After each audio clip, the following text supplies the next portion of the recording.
آج ہم بات کرنے جا رہے ہیں الحج پر۔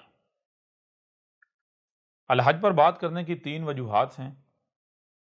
ان میں سب سے پہلی وجہ تو یہ ہے کہ یہ دین الاسلام کے جو بنیادی ارکان ہیں ان میں سے ایک ہے۔ دوسری وجہ یہ ہے کہ اس کے بارے میں بہت سے سوالات موصول ہوئے، ایک بڑی تعداد میں سوالات موصول ہوئے جن میں یہ کہا گیا کہ الحج پر تفصیل کے ساتھ بات کریں، بالخصوص یہ جو قربانی کے نام پر جانوروں کو کاٹا جاتا ہے اس کی کیا اہمیت و حیثیت ہے، اس کو واضح کریں۔ اور جو تیسری وجہ یہ ہے کہ کچھ کلپس جو ہیں انہیں کاٹ کر اچھالا گیا جو کہ بچے نے دیکھے۔ کوئی بھی شخص ایسا نہیں ہے جس نے وہ کلپس نہ دیکھے ہوں، جن میں یہ دکھایا جا رہا ہے کہ احمد عیسیٰ کا کہنا ہے کہ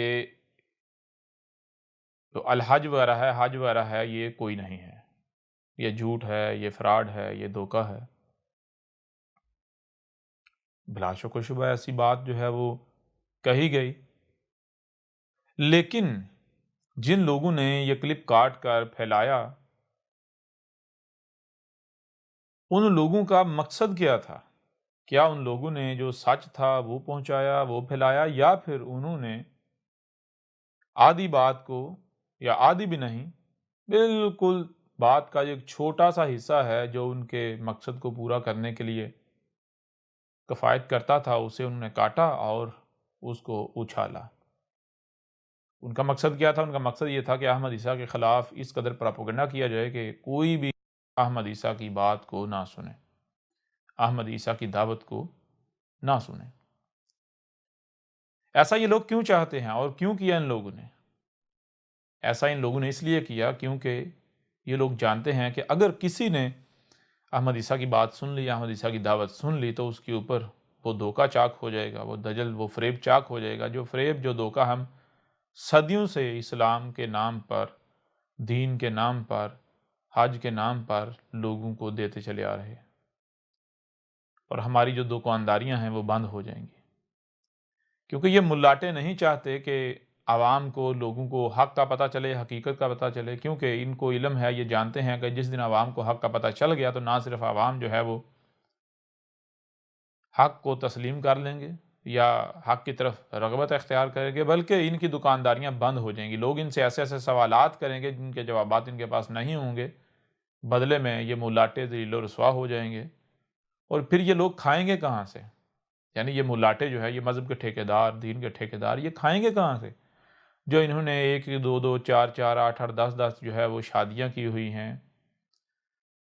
کسی نے بظاہر جی اسلام میں جناب 4 جو ہے وہ جائز ہیں، 4 تک کی اجازت ہے، 4 تو بظاہر شو کی ہوئی ہیں، اس کے علاوہ کتنی کتنی رکھی ہوئی ہیں یہ تو کسی کو اندازہ ہی نہیں ہے۔ پھر جو انہوں نے درجنوں بچے پیدا کیے ہوئے ہیں، تو ان بیوی بچوں کو، رکھیلوں کو پالیں گے کہاں سے؟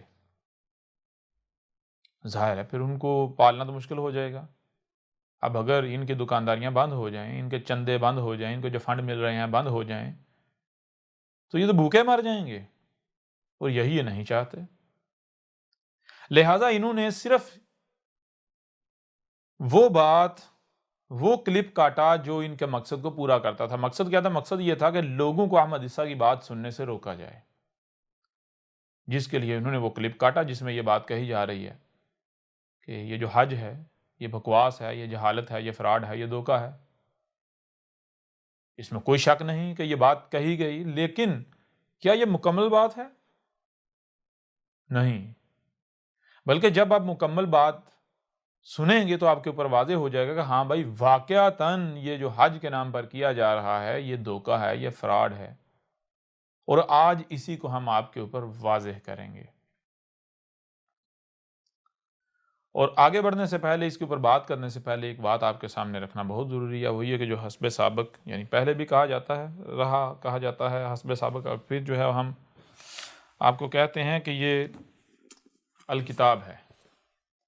وہ تمام کے تمام افراد جنہوں نے سوال ارسال کیا یا سوالات ارسال کرتے ہیں، میں ان کو کہتا ہوں کہ آپ کوئی بھی سوال کرنے سے پہلے یہ جو الکتاب ہے اسے ڈاؤن لوڈ کریں اور شروع سے لے کر آخر تک ترتیب کے ساتھ اس کا مطالعہ کریں۔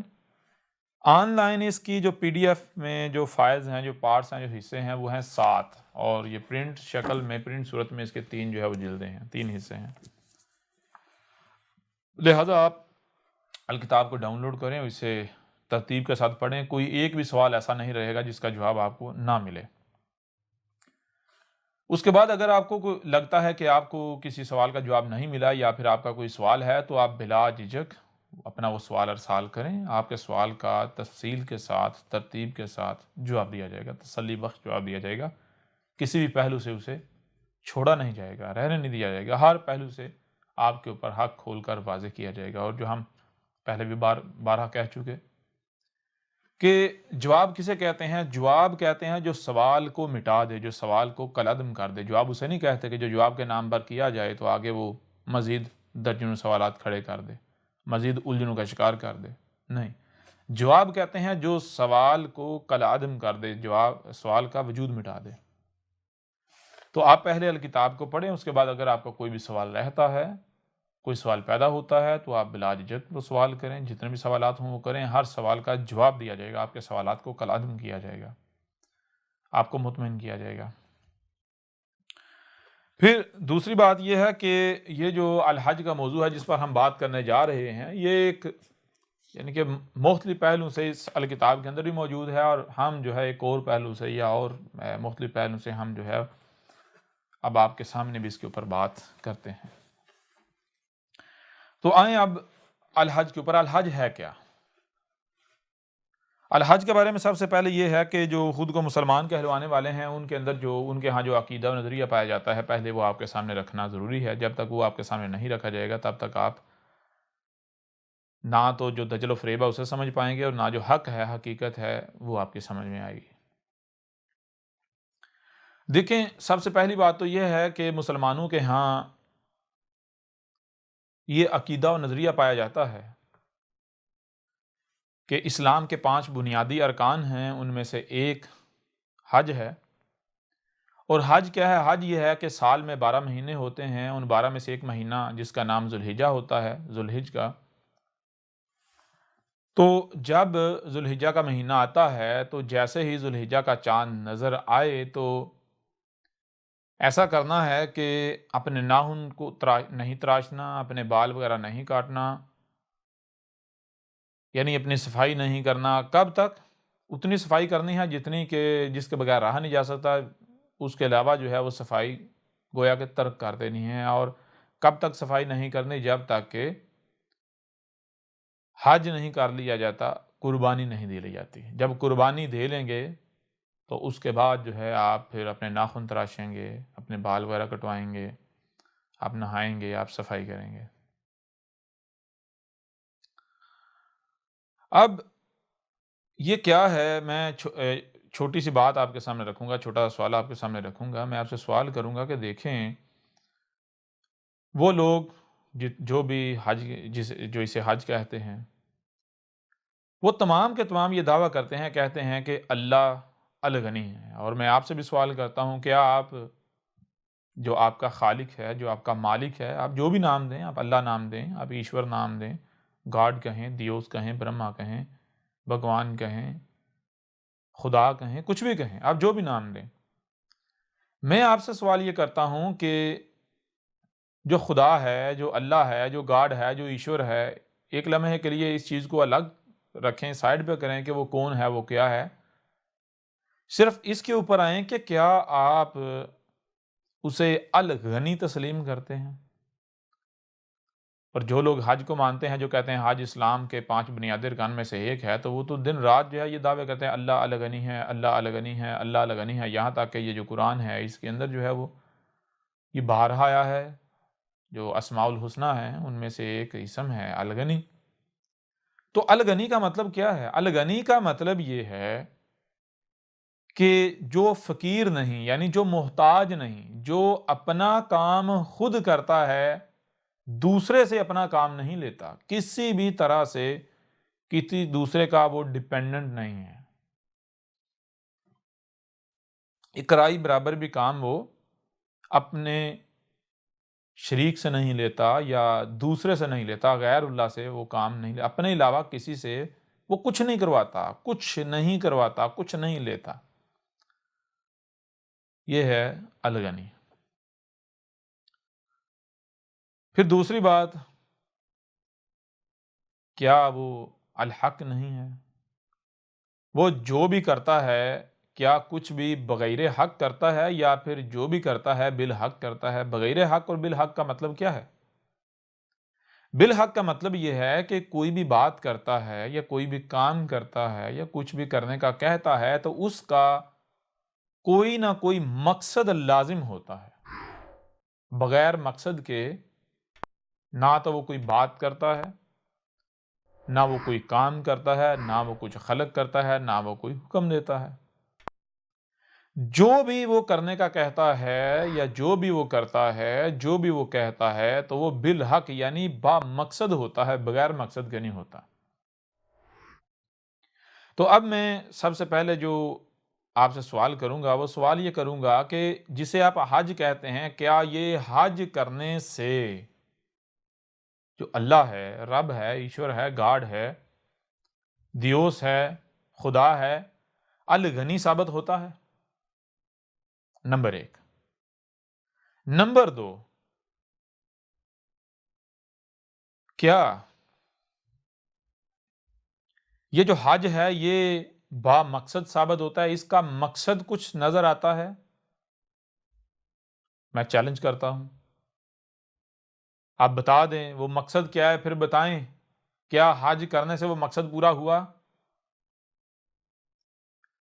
تو جب آپ غور کریں گے تو آپ کے اوپر یہ بات بالکل کھل کر واضح ہو جائے گی کہ نمبر ایک، یہ جسے آپ حج کہہ رہے ہیں یہ کیا ہے؟ آپ کہتے ہیں جی ہم یہ اللہ کے لیے کر رہے ہیں. کس کے لیے کر رہے ہیں؟ جی اللہ کے لیے کر رہے ہیں. اس کا مطلب کیا ہوا؟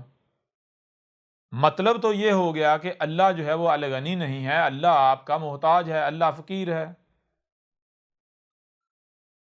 اور یہاں پر جو میں بات آپ کے سامنے رکھوں گا وہ یہ رکھوں گا کہ جذبات میں آ کر گالیاں دینے سے، بکواسات کرنے سے، منہ سے جھاگ نکالنے سے آپ سچے نہیں ہو جائیں گے.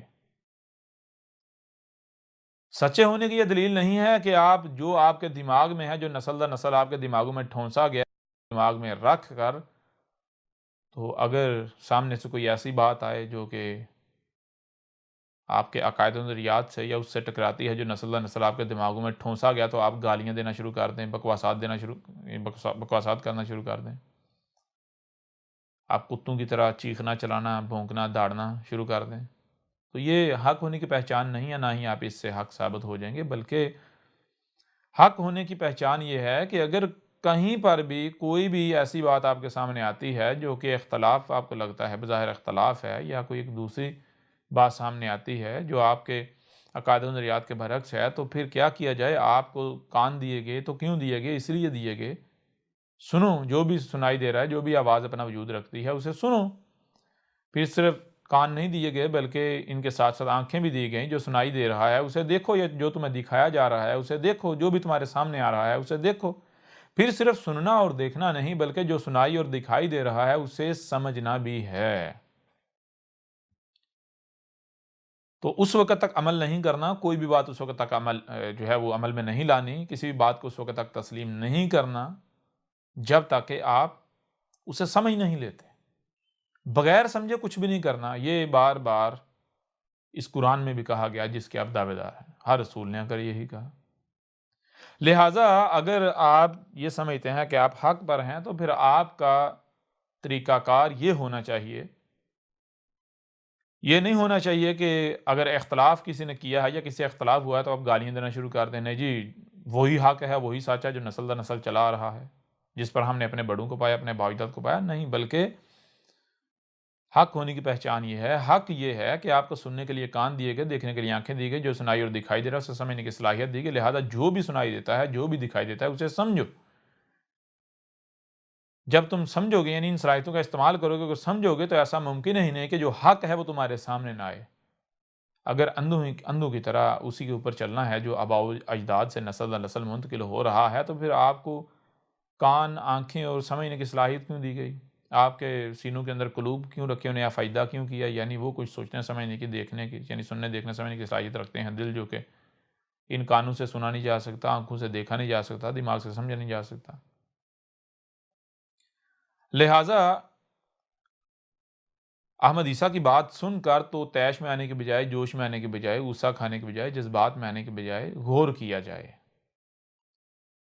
اگر آپ وہی رویہ اپناتے ہیں جو اکثریت کرتی ہے تو جان لیں اس میں نقصان احمد عیسیٰ کا نہیں ہوگا، نقصان آپ اپنا کریں گے کہ آپ کو ایک اتنا بڑا موقع دیا گیا کہ آپ اپنی غلطیوں کو سدھار لیں، آپ اپنی اصلاح کر لیں، یہاں تک کہ آپ کے اوپر آپ کا غلط ہونا واضح کر دیا گیا، آپ کی غلطیاں آپ کے اوپر واضح کر دی گئیں، اتنا بڑا احسان کیا گیا، بجائے یہ کہ آپ الٹا اس احسان سے فائدہ اٹھائیں، یعنی بجائے یہ کہ آپ احسان سے فائدہ اٹھائیں، آپ الٹا جو ہے وہ دشمنی کریں، تو نقصان احمد عیسیٰ کا نہیں ہے، نقصان آپ کا اپنا ہے۔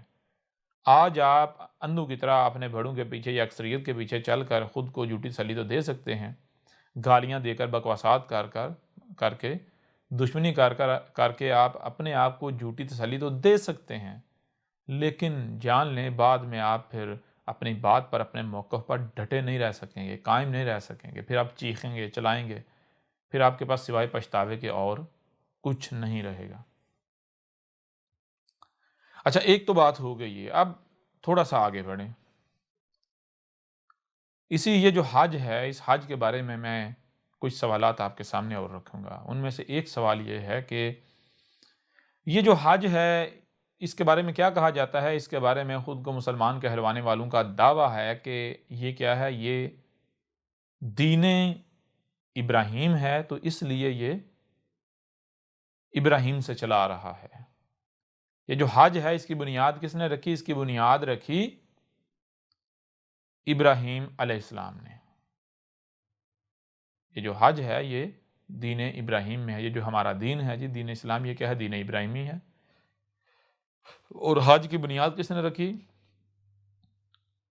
حج کی بنیاد رکھی ابراہیم علیہ السلام نے، اور جو قربانی کے نام پر جانور کاٹے جاتے ہیں وہ بھی کہا جاتا ہے کہ جناب ابراہیم کے بیٹے اسماعیل کا ایک واقعہ ہے، اور یہ وہی سنت ہے، ہم ابراہیم کی سنت پر چل رہے ہیں۔ بہرحال یہاں میں جو آپ کے سامنے جو سوالات رکھوں گا یہ انتہائی قابل غور سوالات ہیں۔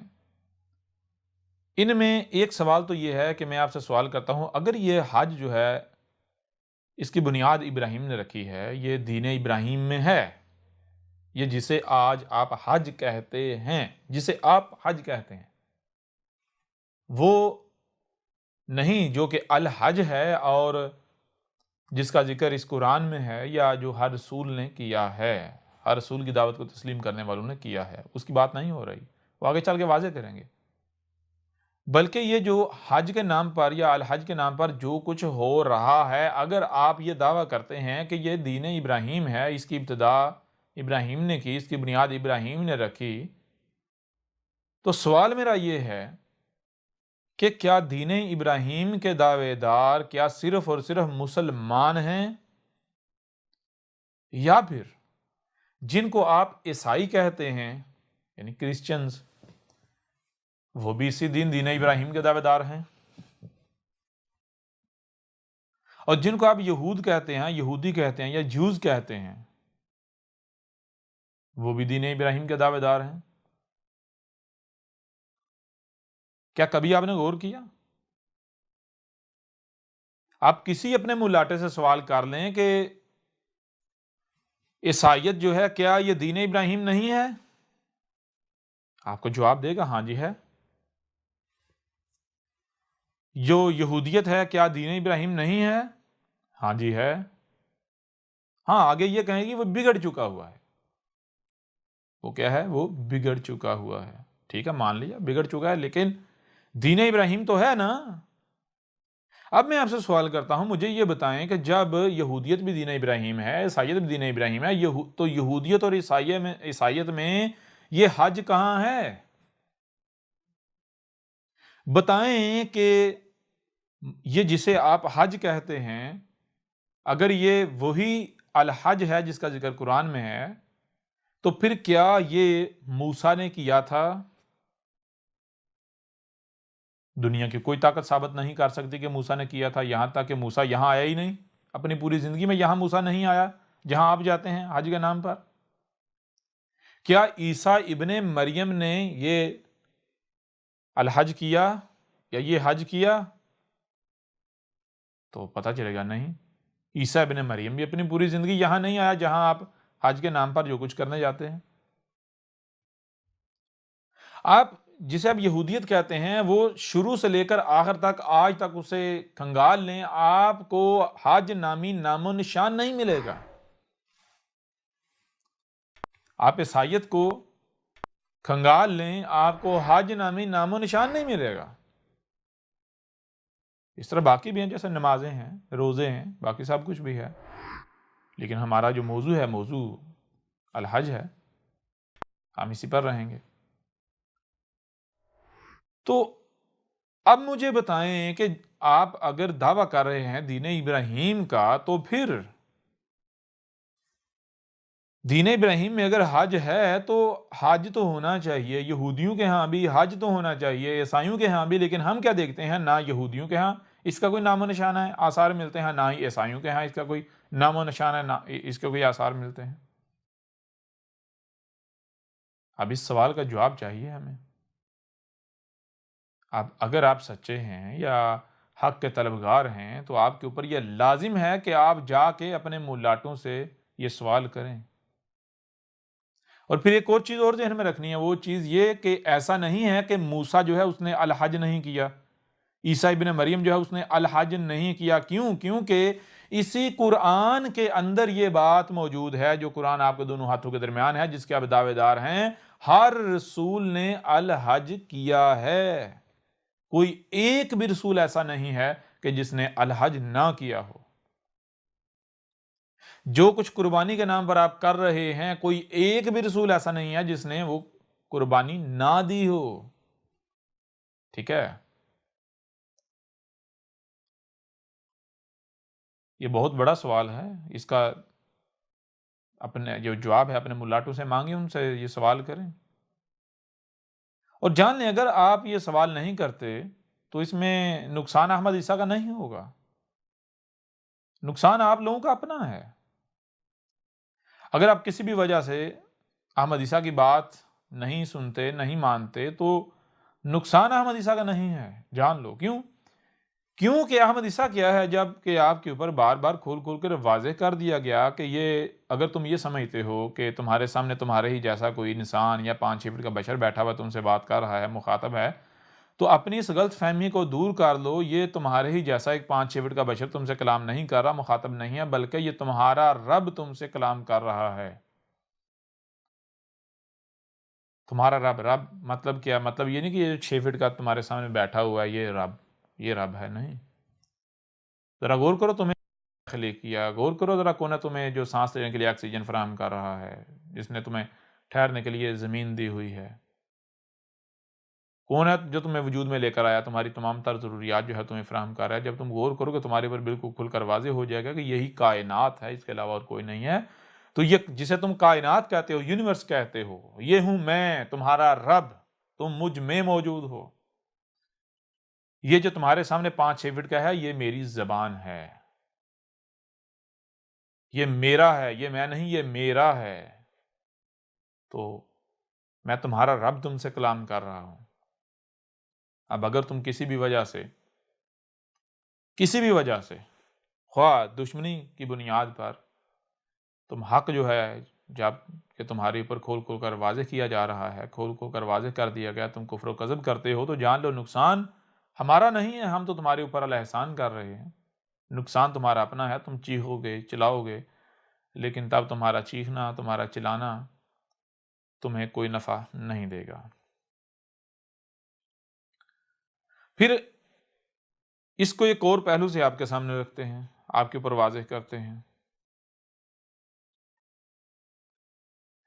دیکھیں، میں آپ سے سوال کرتا ہوں کہ یہ جو حج کے نام پر جو کچھ ہو رہا ہے، کیا یہ محمد کے آنے کے بعد شروع ہوا؟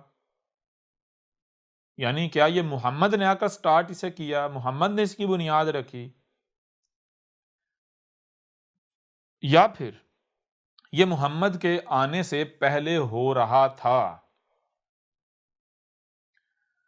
تو دنیا کی کوئی بھی طاقت ایسی نہیں ہے، دنیا میں کوئی بھی ایسا نہیں ہے جو یہ ثابت کر سکے یا یہ دعویٰ کر سکے کہ اس کی بنیاد محمد نے رکھی۔ کیوں؟ کیونکہ اگر کوئی یہ کہے کہ اس کی بنیاد محمد نے رکھی تھی تو پھر اپنے دوسرے دعوے میں جھوٹا ثابت ہو جاتا ہے کہ یہ دین ابراہیم ہے، پھر یہ دین ابراہیم ہی ثابت نہیں ہوتا۔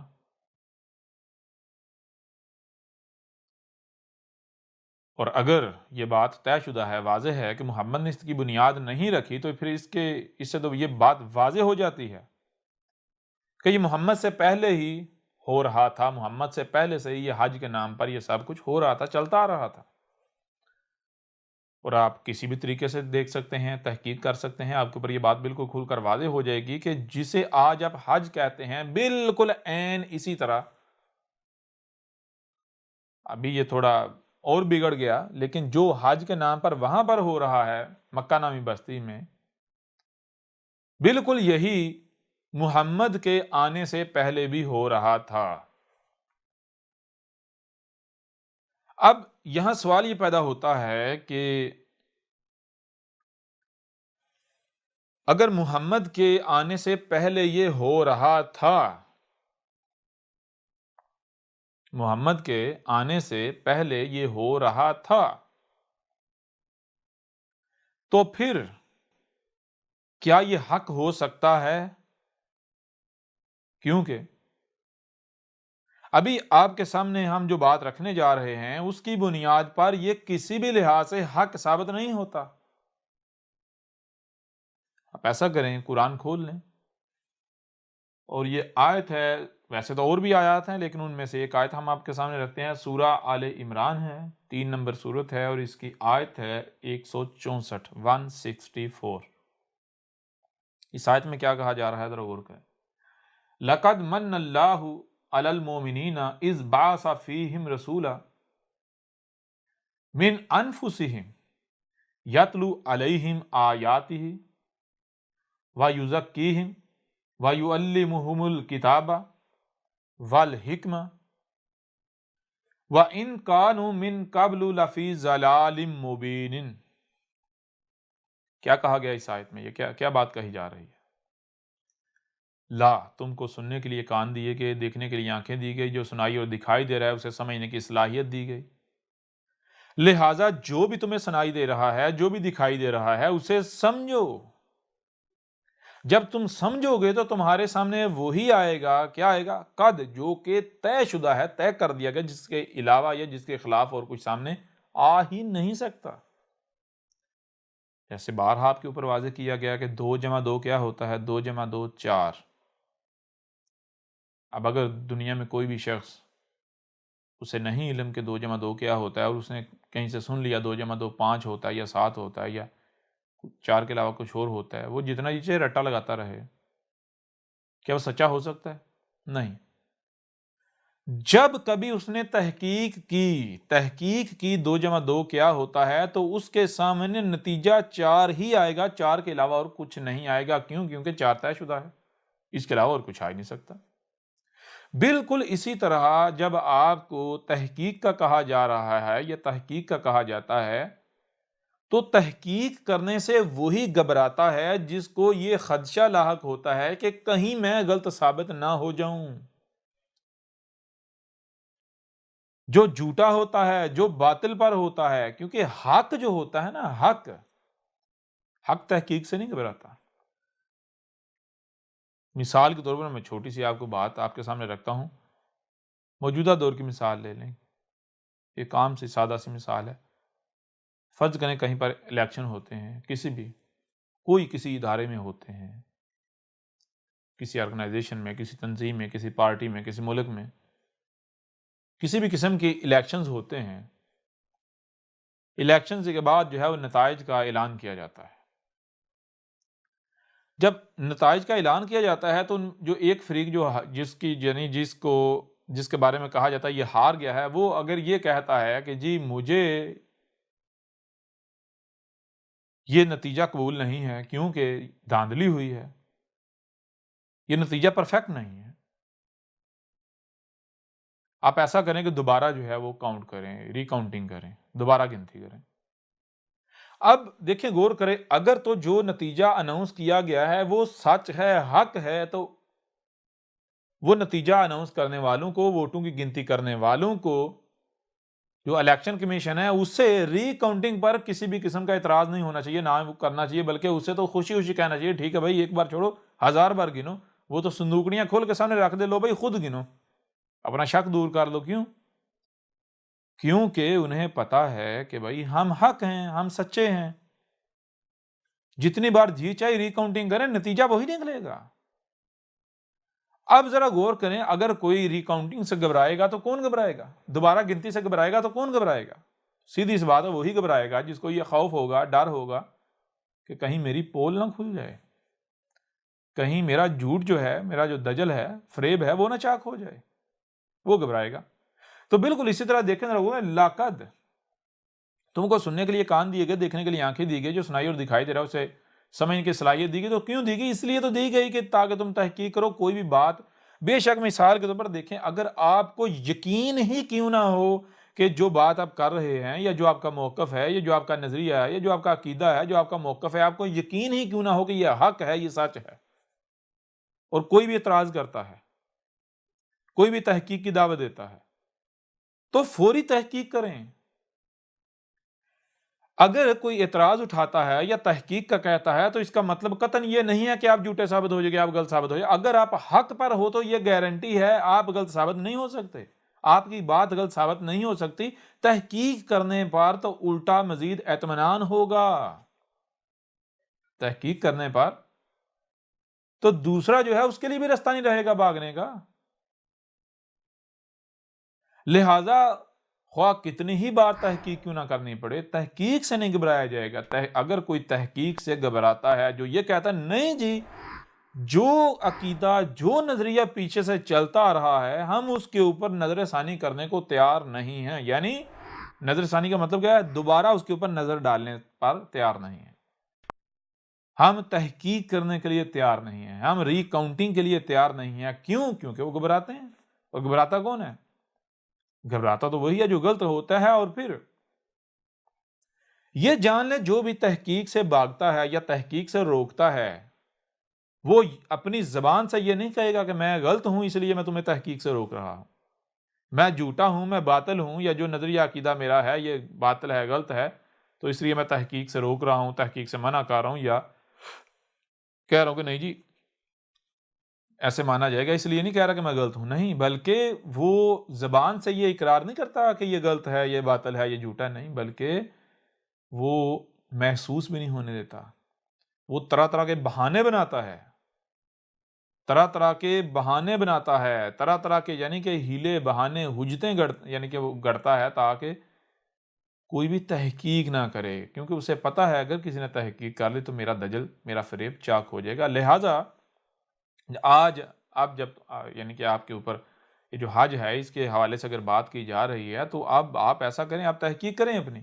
جب آپ تحقیق کریں گے تو نتیجہ آپ کے سامنے کیا آئے گا؟ وہی آئے گا جو حق ہے۔ اب اگر آپ کے حق پر ہیں تو ٹینشن ہی کوئی نہیں، ٹینشن لینے کی کوئی ضرورت ہے، پریشان ہونے کی ضرورت ہے، کوئی ضرورت ہی نہیں ہے، نتیجہ پھر وہی سامنے آئے گا۔ اور اگر آپ گھبراتے ہیں، ڈرتے ہیں، تحقیق نہیں کرتے، تو پھر نتیجہ یہ ہے، مطلب یہ ہے، حقیقت یہ ہے کہ آپ غلط ہیں، آپ باطل کے اوپر کھڑے ہوئے ہیں، اور جان لیں بعد میں آپ کو پچھتانا پڑے گا، بعد میں چیخنا۔ تو عقل مند وہ ہیں جو تحقیق کر لیں، جو غور کر لیں، غور و فکر کر لیں۔ لقد آگے کیا ہے؟ من اللہ، لقد من اللہ، لقد من اللہ، من جو اللہ، اللہ ہے، علی المومنین، جو المومنین ہیں ان کے اوپر، یعنی تمہیں سننے کے لیے کان دیے گئے، دیکھنے کے لیے آنکھیں دی گئی، جو سنائی اور دکھائی دے رہا ہے اسے سمجھنے کی صلاحیت دی گئی۔ جب تم ان صلاحیتوں کا استعمال کرو گے، جو بھی سنائی دے رہا ہے، جو بھی دکھائی دے رہا ہے، تم اسے سمجھو گے تو تمہارے اوپر یہ بات بالکل کھل کر واضح ہو جائے گی، تمہارے سامنے یہ آئے گا کہ اللہ کی ذمہ داری کیا ہے المومنین کے اوپر، ٹھیک ہے؟ اللہ کیا کرتا ہے المومنین پر؟ از، تب، باسا، بیس کرتا ہے، کھڑا کرتا ہے، فیہم، انہی میں رسولہ ایک رسول کھڑا کرتا ہے، یعنی ایک رسول جو ہے اسے باعث کرتا ہے، یعنی ایک رسول جو کہ انہی کے اندر پیدا ہوتا ہے، پلتا بڑھتا ہے، انہی میں سے آتا ہے، انہی کی زبان میں، انہی کے کلچر معاشرے، انہی کی زبان میں آتا ہے۔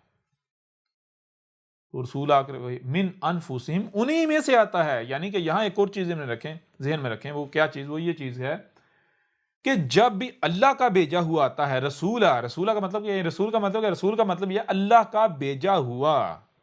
تو یہاں اس آیت میں یہ بات کہی جا رہی ہے کہ اللہ کا بھیجا ہوا جب بھی آتا ہے، کب آتا ہے وہ ابھی آگے واضح ہو جائے گا، لیکن جب بھی آتا ہے تو کہاں سے آتا ہے؟ تم میں، تم ہی سے آتا ہے، تم ہی میں پیدا ہوتا ہے، تمہاری طرح پیدا ہوتا ہے، پلتا بڑھتا ہے، اور پھر وہ ایک وقت آتا ہے، کہتا ہے کہ میں تمہارے رب کا بھیجا ہوا ہوں، اور ہر شے سے اس کا جوڑا ہے۔ تو اس کا جوڑا کیا ہے؟ ایک تو یہ ہے کہ اللہ، دیکھیں اللہ کی یہ کہہ رہا ہے، رب یہ کہہ رہا ہے، قرآن یہ کہہ رہا ہے کہ رب جب بھی رسول بھیجتا ہے، جب بھی بھیجتا ہے تو تم میں، تمہیں سے۔ لیکن اس کے برعکس جو اس کا جوڑا ہے وہ کیا ہے؟ وہ انسانوں کا قول ہے۔ انسانوں کا قول یہ ہے جی آسمانوں سے آئے گا، آسمانوں پر زندہ چڑھ گیا، وہاں سے آئے گا، کہاں سے آئے گا؟ یعنی کہ انسانوں کا معاملہ یہ ہے، انہوں نے جو عقائد و نظریات گڑے ہوئے ہیں، مثال کے طور پر آپ اگر شیعہ ہیں ان کو لے لیں تو وہ کہتے ہیں جی اللہ کا بھیجا ہوا آئے گا امام مہدی۔ مہدی کون ہے؟ مہدی تو اللہ ہے۔ امام مہدی کا مطلب کیا ہے؟ وہ لیڈر جو آ کر تمہیں ہدایت دے گا، جسے عربوں کی زبان میں رسول کہا جاتا ہے۔ شیعہ کہتے ہیں جناب وہ غار میں چھپا ہوا ہے، پچھلے 1200 سال سے وہ غار میں سے نمودار ہوگا۔ قرآن اس کے برعکس بات کر رہا ہے۔ خود کو مسلمان کہلوانے والے کہتے ہیں جو اوپر آسمانوں پر چڑھ کے بیٹھا ہوا ہے، اللہ کے پاس اوپر کوئی اللہ بیٹھا ہوا ہے، اس کے پاس جا چڑھا ہوا ہے، وہ وہاں سے نیچے آئے گا۔ آیت دیکھیں تو قرآن بالکل مختلف بات کر رہا ہے۔ اس بعث فیہم رسولا من انفسہم، آگے پہچان بتا دی کہ رسول جب آتا ہے تو رسول کی پہچان کیا ہے؟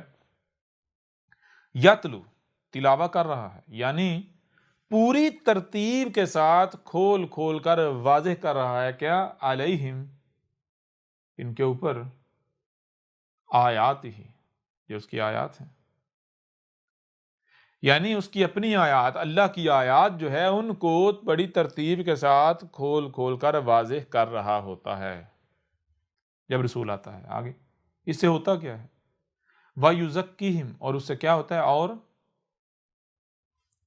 جن کی طرف آیا ہے رسول، جن میں آیا ہے، ان کا تزکیہ ہو رہا ہے، یعنی جو اس کی تلاوہ کے اوپر عمل کر رہے ہیں۔ تلاوہ کسے کہتے ہیں؟ یعنی بہت آسان الفاظ میں آپ کے اوپر واضح کر دیجیے۔ مثال کے طور پر آپ نے ایک عمارت بنانی ہے یا کوئی کام کرنا ہے، تو اس کی جو انسٹرکشن ہے وہ، یا نقشہ ہے، وہ کسی کے ہاتھ میں ہے، وہ اس نقشے سے بتا رہا ہے بھئی ابھی آپ نے یہ کرنا ہے، یہ کرنا ہے، یعنی پوری ترتیب کے ساتھ لمحہ بہ لمحہ جو ہے وہ انسٹرکشن دے رہا ہے، ابھی کیا کرنا ہے، کیسے کرنا ہے، اب کیا کرنا ہے، کیسے کرنا ہے۔ اسے کہتے ہیں تلاوہ کرنا۔ اور جو اس کی تلاوہ کے اوپر عمل کر رہے ہیں وہ کون ہے؟ پیچھے واضح کر دیا، المومنین۔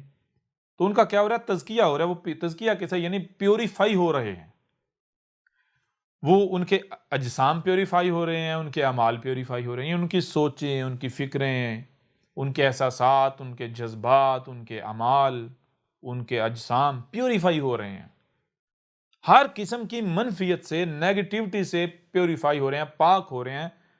جو توازن کے اندر بگاڑ تھا، جو بگاڑ تھا ان کی سوچوں میں بگاڑ تھا، ان کی فکروں میں بگاڑ تھا، ان کے احساسات میں بگاڑ تھا، ان کے جذبات میں بگاڑ تھا، ان کے اعمال میں، ان کے حرکات و سکنات میں بگاڑ تھا، ان کے جو اجسام میں بگاڑ تھا، اس بگاڑ کو وہ نکال رہا ہے۔ ان کا بگاڑ نکل کر وہ خالص بن رہے ہیں، پیوریفائی ہو رہے ہیں۔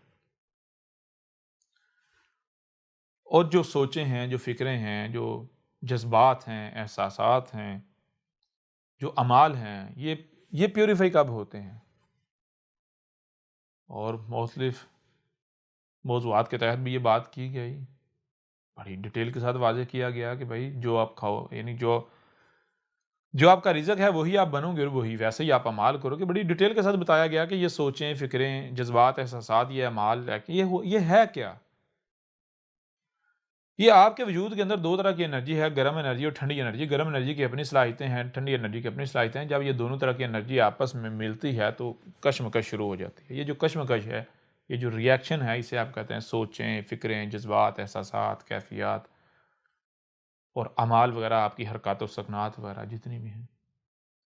اب اگر وہ دو طرح کی جو انرجی ہے گرم اور ٹھنڈی وہ متوازن ہے تو آپ کی سوچیں متوازن، فکریں متوازن، احساسات، جذبات متوازن، ان میں کوئی خرابی، نیگیٹیوٹی نہیں ہوگی، آپ کے اعمال متوازن۔ اور اگر وہ دو طرح کی انرجی جو ہے وہ غیر متوازن ہے تو آپ کی سوچیں غیر متوازن، فکریں غیر متوازن، سب کچھ غیر متوازن ہو جائے گا۔ اب وہ جو دو طرح کی انرجی ہے گرم اور ٹھنڈی انرجی، اس کا ماخذ کیا ہے، وہ کہاں سے اخذ ہو رہی ہے یا کس کا یہ ماخذ ہے؟ تو وہ جو رزق آپ کھاتے ہیں، وہ رزق جو بھی آپ کھاتے ہیں اس کے اندر زمین کے عناصر ہیں، وہ عناصر آپ کے خون کے ذریعے آپ کے ایک خلیے میں جاتے ہیں۔ خلیہ جب ان عناصر کو پروسیس کرتا ہے تو ان عناصر کو، اس مواد کو، اس میٹیریل کو کیا کرتا ہے، اس سے کچھ نیا میٹیریل بنتا ہے، نئے خلیے بنتے ہیں، اور کچھ جو مادہ ہوتا ہے وہ یعنی میٹیریل ہوتا ہے، مواد ہوتا ہے، وہ دو طرح کی انرجی میں کنورٹ ہو جاتا ہے، گرم انرجی اور ٹھنڈی انرجی۔ لہٰذا اگر آپ کا رزق متوازن ہے، جو رزق آپ کھا رہے ہیں آپ کا رزق متوازن ہے تو آپ کا جو جسم ہے، دیکھیں غور کریں، اگر آپ نے متوازن رزق کھایا تو جو بھی رزق آپ کھا رہے ہیں وہ کیا ہے، اس کے اندر مثال جب آپ سیب کی مثال لیں، ایک سیب جب آپ کھاتے ہیں تو سیب، وہ جو سیب ہے، مقصد یہ نہیں ہے کہ وہ سیب اپنے اندر انڈیلنا ہے اور جو اس کا ذائقہ ہے وہ لینا ہے، نہیں، مقصد کیا ہے، یہ تو ظاہر ہر شے سے اس کا جوڑا ہے، ظاہر کیا ہے، یہ ظاہر یہ وہ ایک مواد کا ایک، یعنی کہ وہ شے ہے مواد کی بنی ہے، مادے کی، میٹیریل کی۔ نمبر دو ذائقہ ہے، یہ اس کا ظاہری پہلو ہے۔ باطن کیا ہے جو چھپا ہوا ہے، جو غیب ہے، غیب کیا ہے، غیب ہے اس کے اندر موجود وہ عناصر جن عناصر سے آپ کا جسم بننا ہے، جن عناصر سے آپ کی سوچیں، آپ کی فکریں، آپ کے احساسات، آپ کے جذبات، آپ کے اعمال وجود میں آنے ہیں۔ تو جو ذائقہ ہے وہ تو محض زبان سے ٹیسٹ لے لیا، اس سے آگے نہیں جائے گا۔ جو وہ مواد ہے، وہ جو آپ کو آپ کے ہاتھ میں پکڑا ہوا سیب کے نام پر جو ظاہر ہے وہ میدے میں جائے گا، ڈیکمپوز ہوگا، اندرونی کے ذریعے ہوتا ہے، کچھ پیشاب اور کچھ پخانے کے ذریعے خارج ہو جائے گا۔ جسم کو کیا ملا؟ جسم کو کیا چاہیے؟ جسم کو چاہیے اس کے اندر موجود عناصر، یہ جو آپ کو ظاہر نظر آ رہا ہے یہ تو ایک پیکنگ ہے، یہ تو اس مواد کو ٹرانسپورٹ کرنے کا ذریعہ ہے، کیری کرنے کا ذریعہ ہے، جو مواد جسم کو چاہیے، جو کہ زمین کے عناصر ہے جن کی مقدار انتہائی قلیل ہوتی ہے۔ ان کو سیب یا فروٹ یا سبزیوں کی صورت میں کیوں اس طرح پیک کیا ہے؟ کیونکہ ان کی مقدار، ان کا معیار اور ان کی ترتیب، ٹھیک ہے، وہ بہت پیچیدہ ہے۔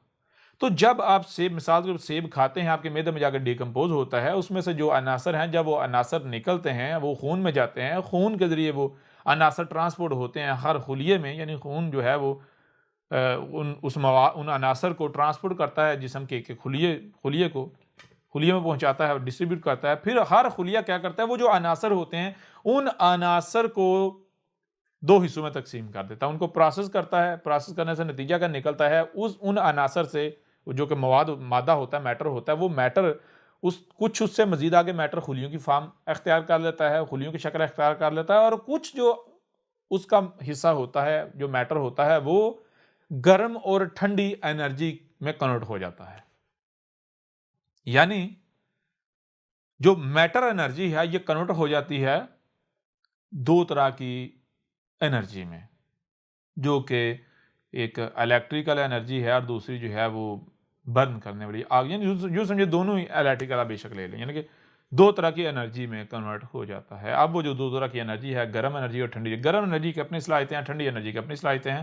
جب وہ دونوں طرح کی انرجیز آپ کے جسم کے اندر جو ہے وہ ہر خلیے کے اندر آپس میں ان کا اختلاط ہوتا ہے، ہر ایٹم کے اندر، تو کشم کی گرم انرجی اپنی صلاحیت استعمال کرتی ہے، ٹھنڈی انرجی اپنی صلاحیتوں کا استعمال کرتی ہے، دونوں ایک دوسرے کی ضد ہیں۔ تو جب اپنے آپ میں ہیں تو ایسا جیسے چیز سوئی ہوئی ہوتی ہے، اپنے آپ میں ہے، کوئی ڈسٹرکشن، کوئی کچھ کسی چیز کا اظہار، لیکن جب ہی وہ آپس میں ٹکراتی ہیں، ان کا اختلاط ہوتا ہے تو کشمکش شروع ہو جاتی ہے۔ وہ جو کشمکش ہے گرم اور ٹھنڈی انرجی کے آپ کے وجود کے اندر، یہ کیا ہے؟ یہ جس سے آپ کہتے ہیں جی ہماری سوچیں، ہماری فکریں، ہمارا دیکھنا، ہمارا سننا، ہمارے جذبات، ہمارے احساسات، ہماری کیفیات، غم، خوشی، حرکات و سکنات، یہ ہے۔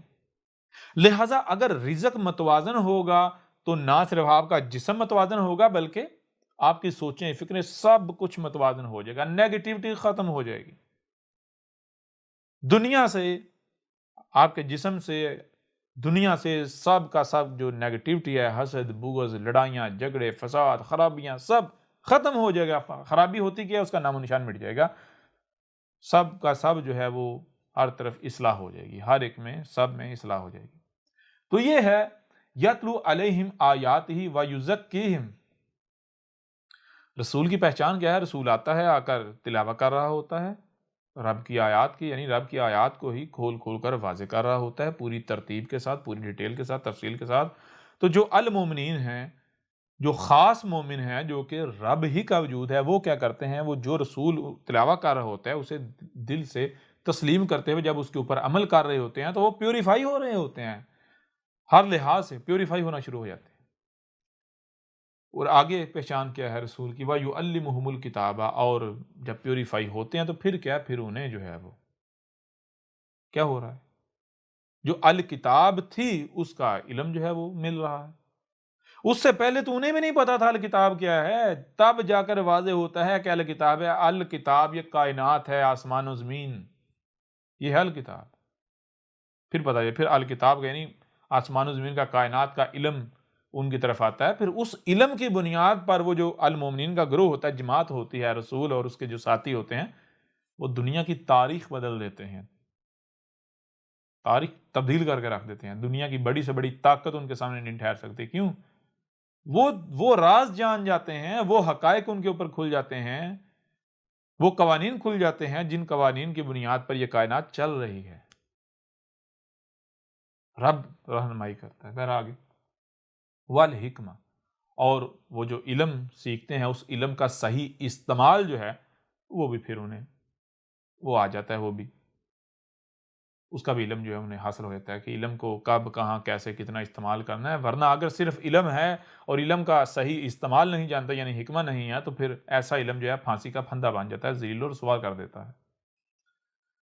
آگے جو انتہائی اہم بات ہے وہ کیا ہے؟ وَإِن كَانُوا مِن قَبْلُ لَفِي ضَلَالٍ مُبِينٍ۔ شرط یہ ہے، یعنی رسول کب بھیجا جاتا ہے؟ رسول بھیجا جاتا ہے تب جب کہ، یعنی رسول کے آنے سے پہلے جو لوگ ہیں وہ کیا ہوں؟ وہ ہر لحاظ سے 100% گمراہیوں میں ہوں۔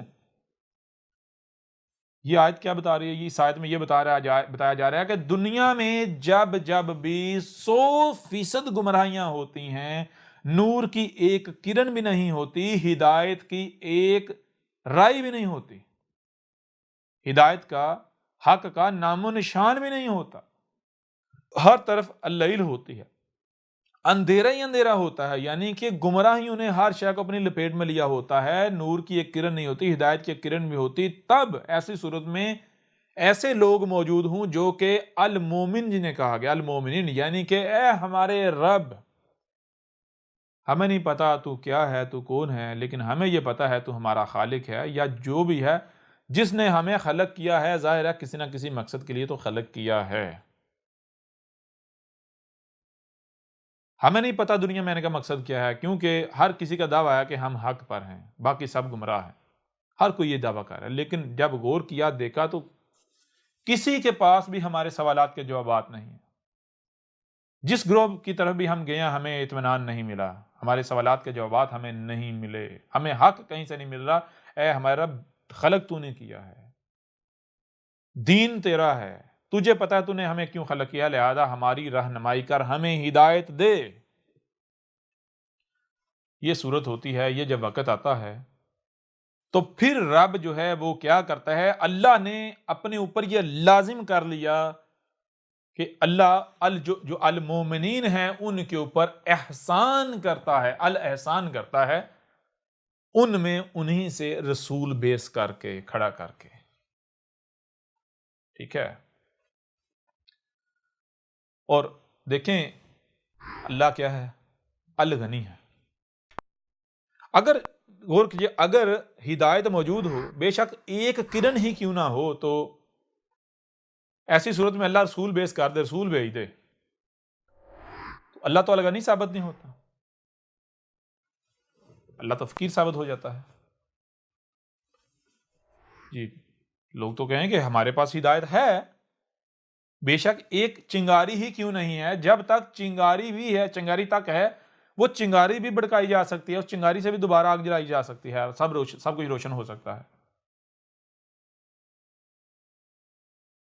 لہذا جب تک مکمل نور حق چھپ نہیں جاتا، نور بجھ نہیں جاتا، تب تک رب رسول نہیں بھیجتا، اور تب بھی اس وقت بھیجتا ہے جب لوگ ایسے موجود ہوں جو یہ کہیں کہ اے ہمارے رب، تو ہمیں ہدایت دے، تیرے علاوہ کوئی ہدایت نہیں دے سکتا، ہمیں تجھ سے رہنمائی چاہیے۔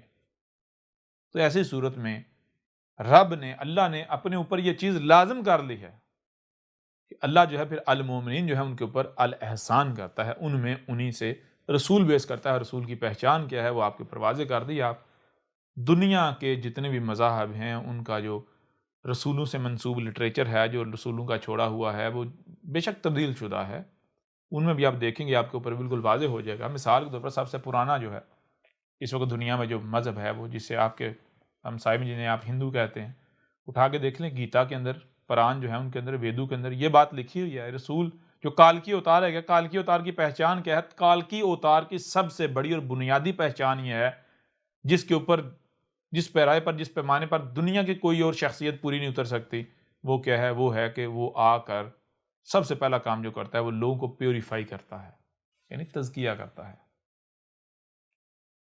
اور کن کا؟ جو دل سے اس کی دعوت کو مانتے ہیں، جو اس کی پیچھے چلتے ہیں، ان کا تزکیہ ہوتا ہے، ان کو وہ پیوریفائی ہوتے ہیں۔ تو یہ دیکھیں اس آیت میں کیا بات کہی گئی، کیا واضح کیا ہے کہ اس آیت میں یہ بات واضح کی گئی ہے کہ تمہیں سننے کے لیے کان دیے گئے، دیکھنے کے لیے آنکھیں دی گئی، جو سنائی اور دکھائی دے رہا ہے اسے سمجھنے کی صلاحیت دی گئی۔ جب تم سمجھو گے تو تمہارے سامنے کیا آئے گا؟ وہی آئے گا جو کہ قدر میں کر دیا گیا۔ کیا قدر میں کیا گیا؟ اللہ نے قدر میں کیا ہی یہ ہے کہ اللہ پہلی بات صرف وزر اس وقت رسول بیس کرتا ہے جب 100% گمراہیوں، ضلالن، جتنی ضلال ہو سکتی ہیں، مبینن، ہر لحاظ سے جتنی بھی کھلم کھلا ہو سکتی ہیں، یعنی نور کی ایک کرن بھی نہیں ہوتی، جب ہدایت کی ایک کرن بھی ہوتی ہے، ایسی صورت میں پھر ایسے لوگوں کا موجود ہونا شرط ہے، لازم ہے، جو یہ کہیں کہ ہمارے رب، ہمیں صرف تجھ سے رہنمائی چاہیے، تو ہماری ہدایت، ہمیں ہدایت دے، تو ہماری رہنمائی کر، تیرے علاوہ کوئی بھی کسی سے ہمیں اب رہنمائی درکار نہیں ہے، ہر طرف جاہل ہیں، مجرم ہیں، شیاطین ہیں، گمراہ کرنے والے ہیں۔ تو ایسی صورت میں اللہ نے یہ قدر میں کر دیا کہ اللہ کیا کرتا ہے؟ اللہ جو المومنین ہیں ان کے اوپر احسان کرتا ہے کہ ان میں انہی سے رسول کھڑا کرتا ہے، رسول بیس کرتا ہے۔ ان میں انہی سے مطلب کیا ہے کہ انہی کی طرح پیدا ہوتا ہے، انہی کے اندر پیدا ہوتا ہے، انہی میں پیدا ہوتا ہے، انہی کے اندر پلتا بڑھتا ہے، انہی کی زبان بولنے والا ہوتا ہے، انہی کے رنگ سے۔ تو بہرحال پھر وہ جب سامنے آتا ہے تو وہ کیا کہتا ہے؟ وہ کہتا ہے آنا رسول ربکم، اے لوگوں میں تمہارے رب کا بھیجا ہوا ہوں، تمہارے رب کا بھیجا ہوا ہوں۔ رب کیا ہے؟ غور کرو، جب تم غور کرو گے تمہارے اوپر واضح ہو جائے گا رب کیا ہے، یہ کائنات۔ تو پھر دیکھو آج اس وقت بھی جو تمہارے ساتھ مخاطب ہے آج احمد عیسیٰ، تو کیا یہ رب کا رسول، کائنات کا نمائندہ ثابت ہوتا ہی نہیں ہوتا؟ دنیا کی کوئی طاقت غل ثابت کر کے دکھا دے۔ بہرحال یہ بات اس قرآن میں بھی آپ کے سامنے رکھ دی گئی۔ اب ذرا غور کریں، جب رسول آتا ہے تب جب نور کی ایک کرن بھی نہیں ہوتی، تو میں آپ سے سوال کرتا ہوں کہ حج جسے آپ کہتے ہیں، یہ تو محمد کے آنے سے پہلے سے ہو رہا تھا۔ اب اگر یہ حق ہے، یہ سچ ہے، یہ صحیح ہے، تو پھر محمد رسول ہی ثابت نہیں ہوتا۔ کیوں؟ رسول تو تب آتا جب ضلال مبین ہوتی ہیں، نور کی ایک کرن بھی نہیں ہوتی ہے۔ یہاں کہتے ہیں جی دین کے 5 بنیادی ارکان میں سے ایک رکن پورے کا پورا ہی حق موجود ہے، بڑی عجیب بات ہے۔ اگر یہ حج حق ہے، جو لوگ اس کو حج تسلیم کرتے ہیں، الحج تسلیم کرتے ہیں، جو کہتے ہیں یہ حق ہے، وہ اپنے عمل سے یہ دعویٰ کرتے ہیں کہ محمد رسول، محمد کذاب تھا۔ اسی بنیاد پر اگر آپ غور کریں تو آپ کے اوپر واضح ہو جائے گا کہ یہ جو خود کو احمدی کہلواتے ہیں، دنیا کو قادیانی کہتی ہے، یہ مرزائی کہتی ہے، جو بھی کہتی ہے، خود کو جماعت احمدی یا احمدی کہلواتے ہیں۔ وہ جس کے پیچھے جس کو انہوں نے بنایا ہوا جی ہمارا رسول مرزا غلام احمد، اس نے کیا کر کہا؟ اس نے کہا جی باقی سب کچھ ٹھیک ہے، نمازیں، روزے، حج، زکوٰۃ، مسجدیں، اذان، سب کا سب ٹھیک ہے، صرف مجھے رسول مان لو، میں مسیح موعود ہوں۔ جی ذرا یہ تو بتاؤ کہ رب نے اپنا قانون کب سے تبدیل کر دیا؟ اللہ کہہ رہا ہے رسول بھیجے تب جائے گا، بھیجتا ہی تب ہے جب ضلال مبین ہوں۔ کیوں؟ اگر اس کے علاوہ رب رسول بیس کر دے، رسولن جو رسولہ ہے، النبیین کی بات نہیں ہو رہی، رسولہ، رسول کیا ہے؟ رسول اسی قرآن میں کہا گیا اللہ اور رسول میں فرق نہیں کرو، اللہ اور اس کے رسول میں فرق کسے کہتے ہیں؟ الگ الگ کرنے کو، دو کہنے کو، دو سمجھنے کو۔ جب رسول آتا ہے، جب تک رسول موجود ہوتا ہے تو وہ یہ نہیں کہ اللہ الگ ہے رسول الگ ہے، نا بالکل نہیں، اللہ خود ہی ہے، رب خود ہی ہے۔ جس نے رسول کی اطاعت کی اس نے اللہ کی اطاعت کی، ٹھیک ہے؟ تو رسول تب بھیجا جاتا ہے جب 100% گمراہیاں ہوتی ہیں۔ اگر اس کے علاوہ رب رسول بیس کر دے تو رب تو فقیر ثابت ہو جاتا ہے۔ کیوں؟ کیونکہ لوگ ہدایت میں، حق میں خود کفیل ہیں، ان کے پاس ہدایت ہے، اور اللہ ادھر سے جناب لے لو، ہدایت لے لو، ہدایت لے لو، ہدایت لے لو۔ ایک کام جب انسان خود کر سکتے ہیں، یہ بشر خود کر سکتے ہیں، ان میں یہ صلاحیت ہے، یہ کر سکتے ہیں، تو پھر رب کیوں جو ہے بیچ میں پنگا لے گا؟ رب تو تب ہی بھیجے گا نا جب انسان کہیں گے اے ہمارا رب ہمیں ہدایت دے، صرف جب تو دے۔ بہرحال تو چیز یہ ہے، یہ آیت جو ہے اس آیت کی بنیاد پر ایسی اور بھی آیات ہیں، یہ بات بالکل کھل کر واضح ہو جاتی ہے، آپ کے اوپر واضح کر دی کہ کوئی ایک بھی بات ایسی نہیں، کوئی ایک بھی عقیدہ یا نظریہ ایسا نہیں کہ جو محمد کے آنے سے پہلے پایا جاتا تھا یا پایا جا رہا تھا تو وہ حق تھا یا حق ہو۔ یعنی جب محمد آیا ہے تو اس وقت وہ تمام کے تمام عقائد و نظریات، وہ باتیں جو کچھ بھی دین کے نام پر یا حق کے نام پر موجود تھیں، ایگزسٹ کر رہی تھیں، ان میں ایک رائی برابر بھی حق کا عنصر نہیں تھا، وہ حق نہیں تھی، وہ گمراہیاں تھیں۔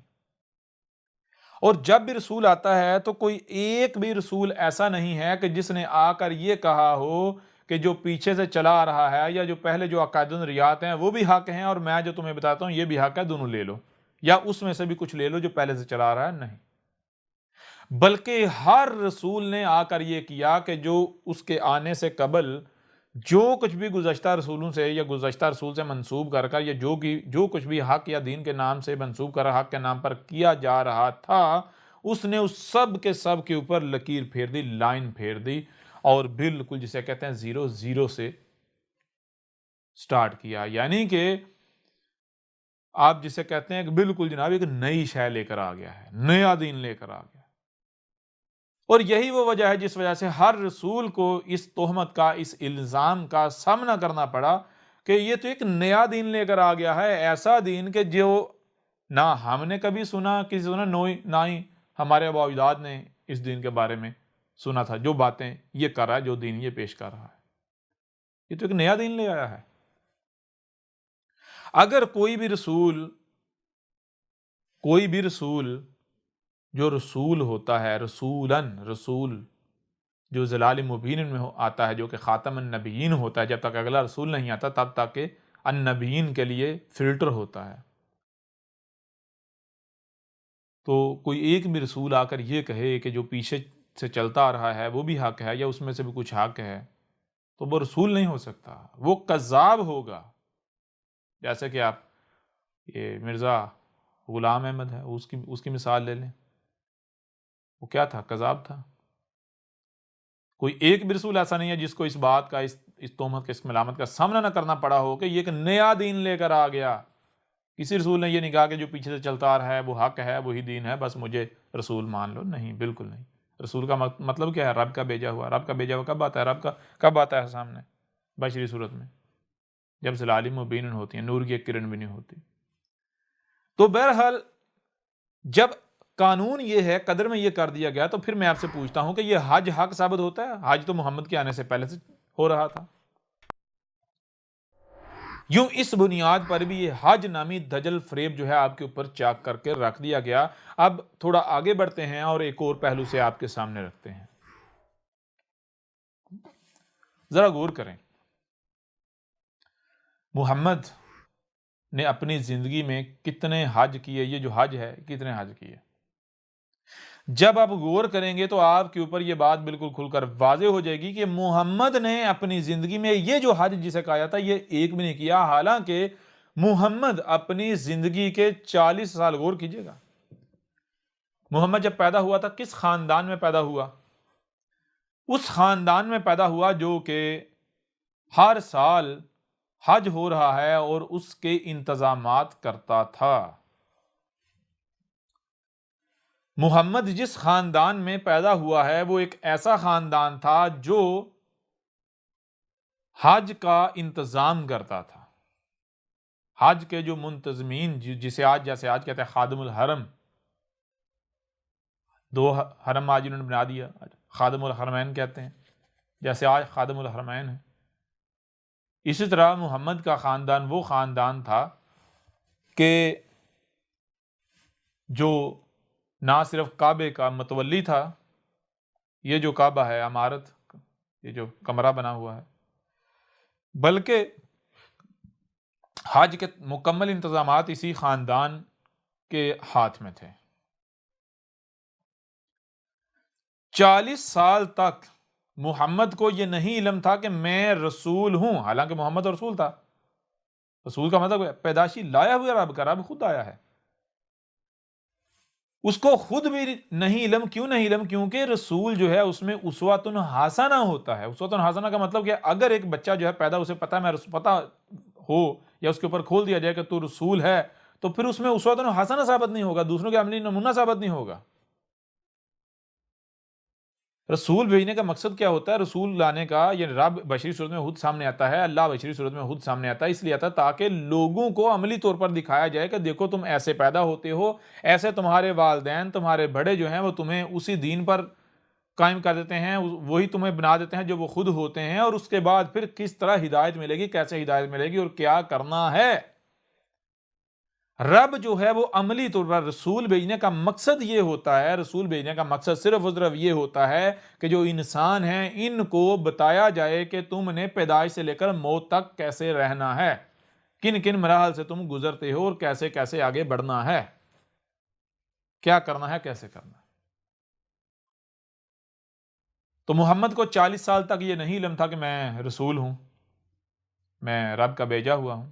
لیکن وہ جو پیدائش سے لے کر 40 سال کی زندگی تھی، وہ ایسا نہیں کہ وہ محمد اپنی مرضی سے گزار رہا تھا، نہیں، بلکہ رسول جو ہوتا ہے اس کی زندگی پیدائش سے لے کر موت تک رب کی ڈائریکٹڈ ہوتی ہے.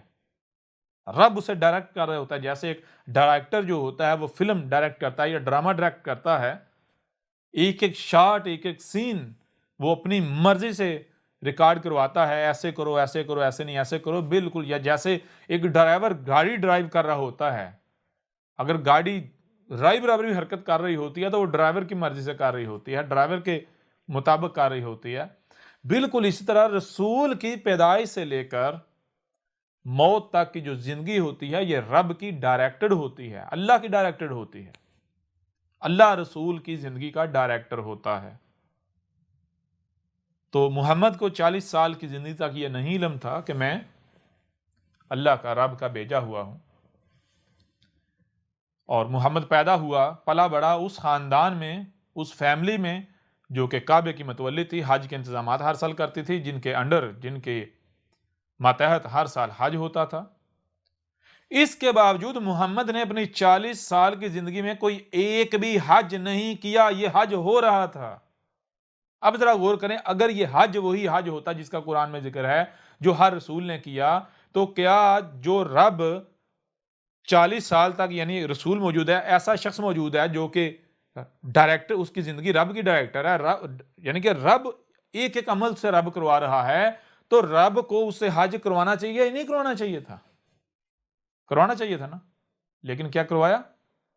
نہیں۔ محمد نے 40 سال کی زندگی میں کوئی ایک بھی حج نہیں کیا، پہلی بات۔ اس سے ثابت کیا ہوتا ہے؟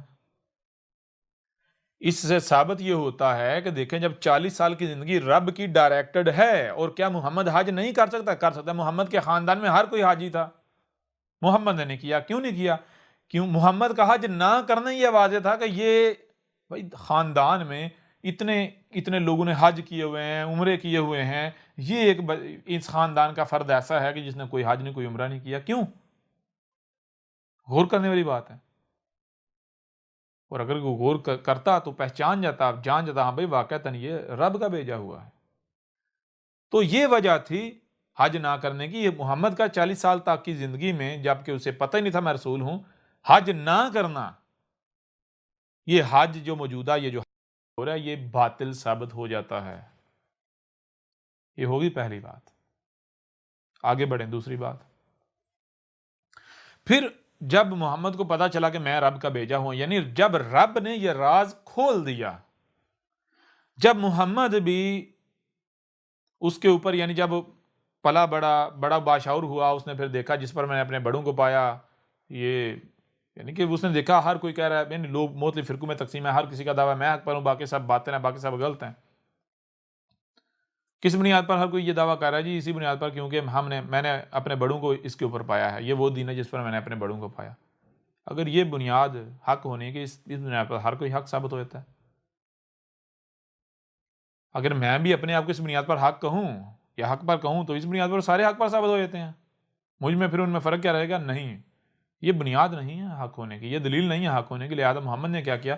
محمد نے پھر غور و فکر کرنا شروع کر دیا، نظر ثانی کی اس دین پر جس پر اپنے بڑوں کو پایا، جو دین بڑوں سے ملا، نظر ثانی کی، پتہ چلا وہ باطل ہے۔ اس طرح آگے بڑھتے بڑھتے بڑھتے ہر فرقے کو، ہر مذہب کو، وہ عیسائیت ہو، وہ یہودیت ہو، وہ پارسیت ہو، وہ یعنی کہ جتنے بھی اس وقت مذاہب موجود تھے، ہر مذہب کا سفر کیا، یعنی کبھی اپنا رخ، یعنی قبلہ، محمد کبھی کدھر رخ کر رہا ہے، کبھی کدھر کر رہا ہے، کبھی کدھر کر رہا ہے، کبھی کدھر رخ کر رہا ہے، رخ حق جاننے کے لیے۔ لیکن جب محمد نے سب طرف اپنا رخ کر کے دیکھ لیا، ہر ایک کو اپنا قبلہ بنا کے دیکھ لیا، تو پتہ چلا بھی سب کے سب باطل ہیں، سب کے سب گمراہ ہیں۔ تب محمد نے کہا، مراقبے کرنا شروع کر دیا ہے، رب یہ تیرا دین ہے، تیرے علاوہ کوئی واضح نہیں کر سکتا، تیرے علاوہ کسی کو حق کا نہیں علم، میں حق کا طلب کروں، میرے اوپر حق واضح کر، بتا دنیا مجھے دنیا میں لانے کا مقصد کیا ہے، مجھے بھیجنے کا مقصد، میری تخلیق کا مقصد کیا ہے، میرے اوپر واضح کر، میں اسے پورا کروں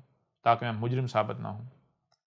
تو پھر رب نے محمد کے اوپر جب حق واضح کیا، تو میں آپ سے سوال کرتا ہوں، پھر اگر یہ حج دین کے 5 بنیادی ارکان میں سے ہے، اگر یہ حج وہ ہوتا، یہ حق ہوتا، یہ حج ہی الحج ہوتا، تو محمد کو سب سے پہلے یہ کرنا چاہیے تھا۔ پھر بھی ہم غور کریں تو محمد نے اپنی موت تک، جس سال میں موت ہوئی اس سال تک حج کے نام پر کچھ نہیں کیا، بلکہ محمد نے کیا کیا؟ بالکل وہی کیا جو آج احمد عیسیٰ کر رہا ہے۔ پہلے حق لوگوں کے اوپر اس طرح ترتیب کے ساتھ کھول کر واضح کیا، جسے المومن جو ہیں، مخصوص مومن، ان کی ایک جماعت وجود میں، ان کا تصدیق کی ایک جماعت، ایک وجود کی حیثیت جو ہے وہ بنے، جن میں محمد جیسے جسم میں دماغ ہوتا ہے، محمد دماغ کی حیثیت رکھتا تھا، رسول دماغ ہوتا ہے مومنوں کی جماعت میں۔ تو پھر کیا کیا؟ الصلاۃ قائم کی، نمازیں نہیں پڑھی، الصلاۃ قائم کی۔ الصلاۃ کیا؟ ہر شے کو اس کے مقام پر رکھا۔ زمین کی اصلاح کرنے کے لیے جو اقدامات اس وقت کرنے ناگزیر تھے، لازم تھے، وہ کیے۔ اس وقت قتال کتب تھا، کیا، وہ تھی الصلاۃ، اس وقت وہ الصلاۃ کتب تھی۔ یہاں تک کہ مکہ فتح ہو گیا، اس کے باوجود بھی محمد نے حج نہیں کیا۔ مکہ فتح ہو گیا، سال گزر گیا، جسے یہ حج کہتے ہیں، وہ ایام آئے، کوئی حج نہیں کیا۔ کوئی محمد نے یہ نہیں کہا کہ حج کے انتظامات کرو یا حج، نہیں، بالکل نہیں۔ دوسرا سال گزر گیا، تیسرا، چوتھے سال جا کے، آخری سال جس سال وفات ہوئی ہے، اس سال جا کے محمد وہاں گیا ہے، مکہ میں، یعنی وہاں گیا ہے، محمد وہاں گیا ہے، وہاں جا کر ایک خطبہ دیا ہے، لیکن جو حج کے نام پر کیا جاتا ہے یہ کچھ بھی نہیں کیا۔ یہ کہاں سے آیا، کہاں سے گڑا گیا؟ یہ ابھی تھوڑی دیر بعد آپ کے اوپر یہ سارے دجل فراڈ چاک کر کے رکھ دیں گے۔ اب یہاں سوال یہ پیدا ہوتا ہے، اگر یہ حج جو ہے یہ حق ہے، یہ حق تھا، تو پھر چلو پہلے اگر نہیں کیا تھا تو جب 40 سال کی زندگی میں نہیں کیا تھا، تو جب پتا چلا میں رب کا بھیجا ہوں رسول، اس وقت محمد کرتا، نہیں کیا۔ چلیں پھر جب مکہ فتح ہوا تب بھی کر لینا چاہیے تھا، پھر بھی نہیں کیا۔ کب کیا؟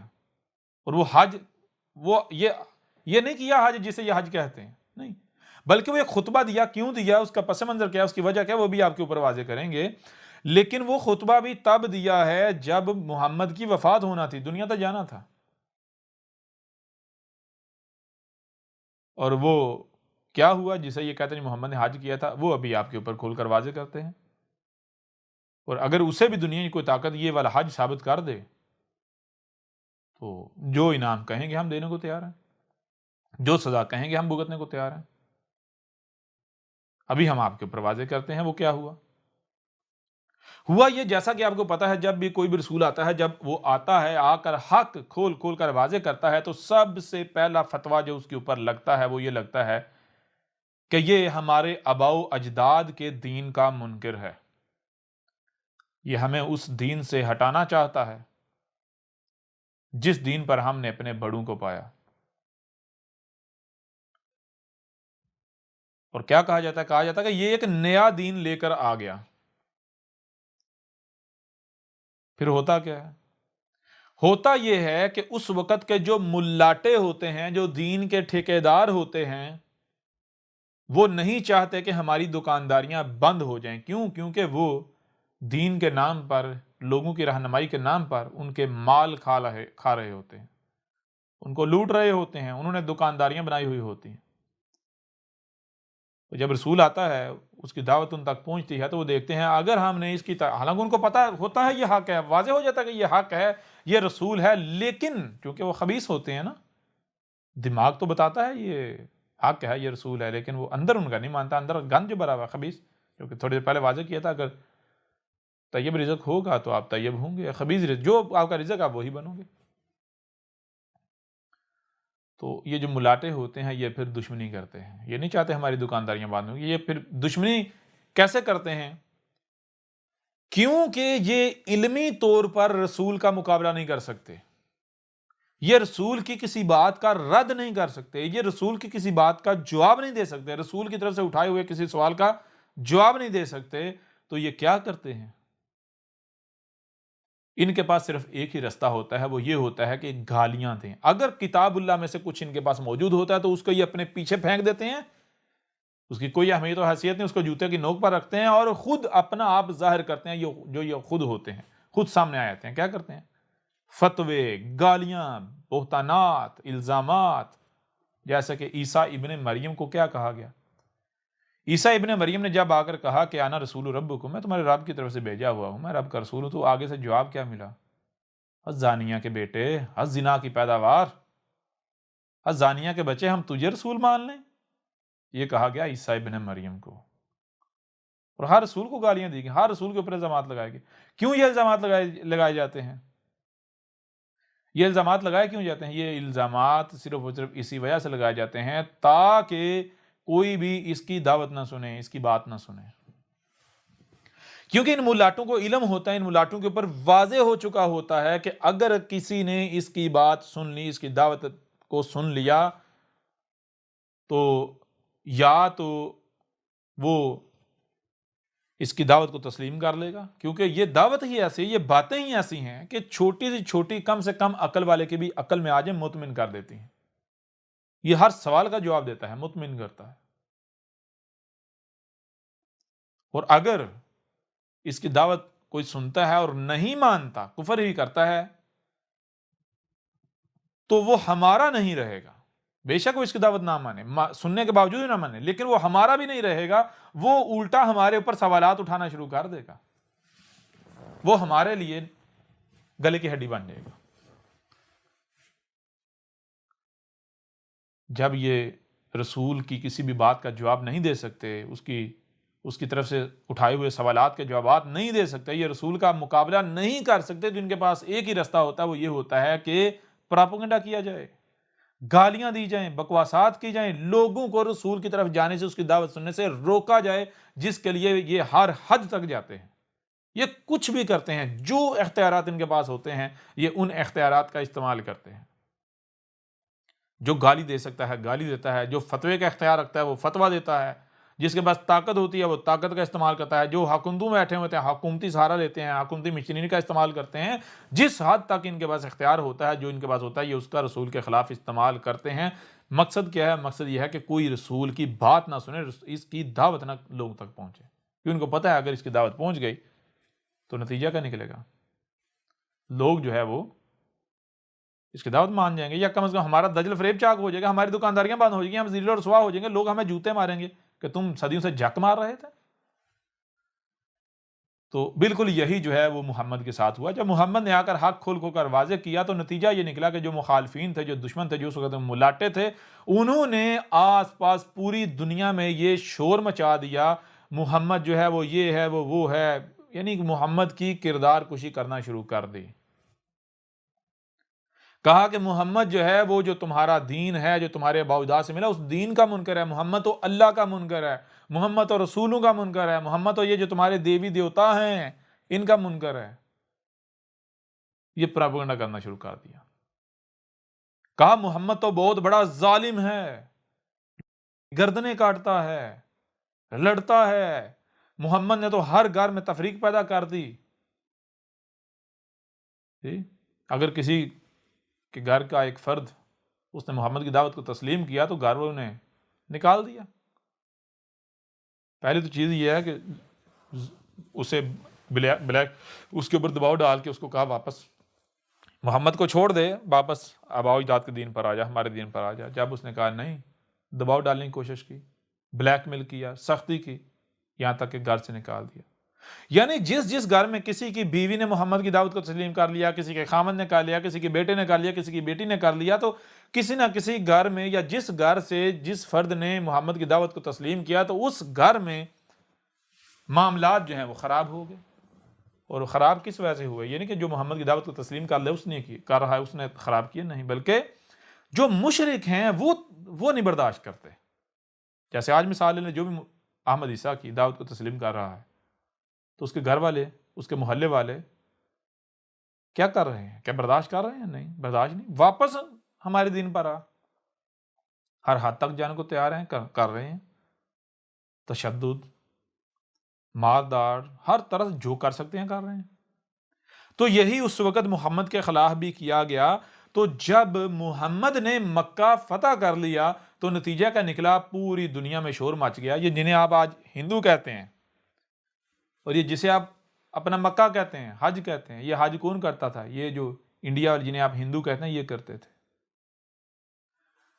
اس وقت جو سینٹر ہے، یہ جو ہندو ہیں ان کا سینٹر کیا ہے؟ ان کا سینٹر تھا یہ مکہ، ٹھیک ہے؟ یہ جسے آپ حج کہتے ہیں، اس کی بنیاد ابراہیم نے نہیں رکھی، اس کی بنیاد ابراہیم نے نہیں رکھی، یہ تو ابراہیم سے بھی پہلے سے چلا آ رہا ہے۔ اگر اس کی بنیاد ابراہیم نے رکھی ہوتی تو اے عقل کے اندو، سب سے پہلے، تم سے پہلے تو یہودیوں کے ہاں یہ چیز پائی جانی چاہیے تھی حج کے نام پر، تم سے پہلے تو عیسائیوں کے ہاں پائی جانی چاہیے تھی۔ کیوں؟ کیونکہ کیا وہ ابراہیم کی آل نہیں تھے؟ کیا موسیٰ کو یہ الگ دین لے کر آیا تھا، یا پھر موسیٰ آیا تھا اپنے ابا ابراہیم کی ملت کو واضح کرنے، دین ابراہیم کو واضح کرنے؟ عیسیٰ ابن مریم کو الگ دین لے کر آیا تھا، یا پھر عیسیٰ ابن مریم اپنے ابا ابراہیم کی ملت کو واضح کرنے آیا تھا، ابراہیم کے دین کو واضح کرنے آیا تھا؟ تو یہ پہلے سے چلا، ابراہیم سے بھی بہت پہلے سے یہ چلا آ رہا ہے جو حج کے نام پر ہو رہا ہے۔ کب سے چلا آ رہا ہے، اس کی بنیاد کیسے پڑی، یہ بھی سارا واضح کریں گے، لیکن پہلے اس کے اوپر بات کر لیں۔ تو جب محمد نے مکہ فتح کیا تو شور مچ گیا کہ جناب وہ جو محمد ہے بہت بڑا قاتل ہے، اللہ کو نہیں مانتا، یعنی ایشور کو نہیں مانتا، جو ہماری مورتیاں ہیں، جو کہ ہم نے، جو بڑی بڑی ہستیاں ہیں اس کائنات کی، ان کی مورتیاں بنائی ہوئی ہیں، یہ ان کو نہیں مانتا، دشمن ہے۔ تو لوگ، ظاہری بات ہے، اب جب مکہ فتح ہونے کے بعد جو ہر سال حج ہوتا تھا تو شور مچ گیا تو لوگ نہیں آئے. لیکن محمد نے نہیں روکا. محمد نے یہ نہیں کہا کہ حج نہیں ہوگا. نہیں، مکہ فتح کرنے کے بعد جب حج کا وقت آیا ہے تو محمد مکہ سے واپس یثرب چلا گیا. اور محمد نے بالکل یہ نہیں کہا کہ یہ جو حج ہے یہ میں نے بند کر دیا. نہیں، یہ کیوں کہا ابھی تھوڑی دیر بعد آپ کو واضح ہو جائے گا. لیکن محمد نے کوئی وہ انتظامات نہیں کیے، کچھ بھی نہیں کیا، ایسے چھوڑ دیا. لہذا مکہ فتح ہوا تو اس سال جب حج کا وقت آیا ہے، اس کے بعد یعنی مکہ فتح ہونے کے بعد پہلا حج جب آیا ہے، یہ جو حج ہوتا ہے، تو چونکہ ہر طرف یہ بات پھیل گئی تھی کہ وہ جو محمد جو ایک نیا دین لے کر آیا ہے، جو حج کا، ہماری نمازوں کا، یہ ہر چیز کا منکر ہے اور وہ ہمیں قتل کر دیتا ہے. جو بھی بت پرست ہے انہیں قتل کر دیتا ہے، جو بھی حج کرنے جاتا ہے قتل کر دیتا ہے. تو لوگ ڈر کے مارے آئے نہیں آئے. دوسرا سال آیا تو وہاں کے جو مقامی مشرک تھے ان کو محمد نے کہا کہ میں تمہیں یہ جو تم اپنے جو ریچولز کر رہے ہو، میں تمہیں یہ کرنے سے نہیں روکتا، کرو تم. یعنی محمد نے کہا کہ جان لو جو دین کو بدلے گا اس کا سزا قتل ہے، اس کی سزا قتل ہے، اس کا سر تن سے جدا کیا جائے گا. دین کو جو بدلے گا، دین کیا ہے؟ فطرت، نیچر، مدر نیچر. یعنی جو نیچر میں تبدیلیاں کرے گا، یعنی جو آسمان و زمین میں کسی مخلوق کے ساتھ چھیڑ چھاڑ کرے گا، یہ میں کسی کو اجازت نہیں دوں گا. کیوں؟ رسول کیا ہے؟ رسول رب کا نمائندہ ہے، رب خود ہے. تو رب کیا ہے؟ یہ کائنات رب کہتا ہے میری ذات کے ساتھ چھیڑ چھاڑ نہ کرو، میرے ساتھ پنگا نہ لو، باقی تم اپنے گھر میں رہ کے ٹکنے مارو، پوجا کرو، پرستش کرو، موج کرو، میرے ساتھ دشمنی نہیں میں تمہیں کرنے دوں گا. یہی بعد میں آگے چل کے ڈیٹیل کے ساتھ اس موضوع کے اوپر بات ہوگی. لیکن یہ کہ محمد نے کہا اپنے یعنی کہ مکہ جنہیں ہینڈ اوور کیا انہیں کہا بھائی انہیں کہو یہ اپنے حج وج کریں، ہم نہیں روکتے. لیکن محمد نے پھر مکہ فتح کرنے کے بعد واضح یعنی کہ ایک جو چارٹر ہوتا ہے وہ تیار کیا اور کہا اس کے اوپر عمل کیا جائے گا. کیا؟ ہمسایوں کے حقوق کا خیال رکھا جائے، کسی کے ساتھ ظلم نہیں کیا جائے، کسی کے ساتھ زیادتی نہیں کی جائے، یہاں تک کہ جنہیں تم جانور سمجھ کر کے کاٹ کر کھا رہے ہو، جانوروں کو کاٹ کے نہیں کھایا جائے گا. یہاں تک کہ جانوروں کے اوپر ان کی استطاعت سے زیادہ بوجھ نہیں لادا جائے گا، ان کو وقت پر کھانے کو دیا جائے گا، ان کے کھانے پینے کا خیال رکھا جائے گا، ان کی دھوپ چھاؤں کا خیال رکھا جائے گا، ان کی گرمی سردی کا خیال رکھا جائے گا. اگر کسی نے کسی جانور کے ساتھ بھی زیادتی کی تو اس سے پورا بدلہ لیا جائے گا، اس کو اس کی سزا دی جائے گی. لہذا ہوتا کیا ہے کہ جب دوسری مکہ فتح ہونے کے بعد جب دوسرا حج آتا ہے تو یہ باتیں سال کے اندر جب جہاں تک جاتی ہیں تو لوگ جو ہیں وہ جیسے کہ مثال کے طور پر اگر آج آپ دیکھیں تو عراق و شام میں یہ جو داعش ہے، ISIS یا جنہیں IS یا دولت اسلامیہ یا خلافت جو بھی مختلف نام دیے گئے، انہوں نے اعلان کیا جی خلافت کا. تو پوری دنیا میں آپ دیکھتے ہیں میڈیا کے اوپر پراپوگنڈا بھی کیے گئے، جو ریالٹی تھی وہ بھی دکھائی گئی، لیکن ساتھ میں پراپوگنڈا بھی کیا گیا، سب کچھ کیا گیا. تو دنیا کو دکھایا گیا کہ یہ گردنیں کاٹتے ہیں. جو بھی وہاں جاتا ہے جو کافر ہے، جو ان کے فرقے کا نہیں ہے، وہ وہاں جاتا ہے اس کے بغیر گردن کاٹ دیتے ہیں. اتنا دنیا میں خوف پیدا کر دیا گیا، اتنا پیدا کر دیا گیا کہ کوئی شخص بھی وہاں جانے کا تصور بھی نہیں کرتا تھا. لیکن اس کے باوجود دنیا میں کچھ لوگ ایسے ہیں کہ جن کو تجسس پیدا ہوا بھائی آخر جا کے دیکھا تو جائے کیا ہے. بہت مشہور واقعہ ہوا. جرمن کا ایک شخص تھا، جرمنی کا ایک جرمن نیشنل، اس نے انٹرنیٹ کے ذریعے وہاں کے لوگوں سے رابطہ کیا. تقریباً 1 سال تک ان کے ساتھ نیگوسیشنز چلتی رہیں، یعنی بات چیت چلتی رہی.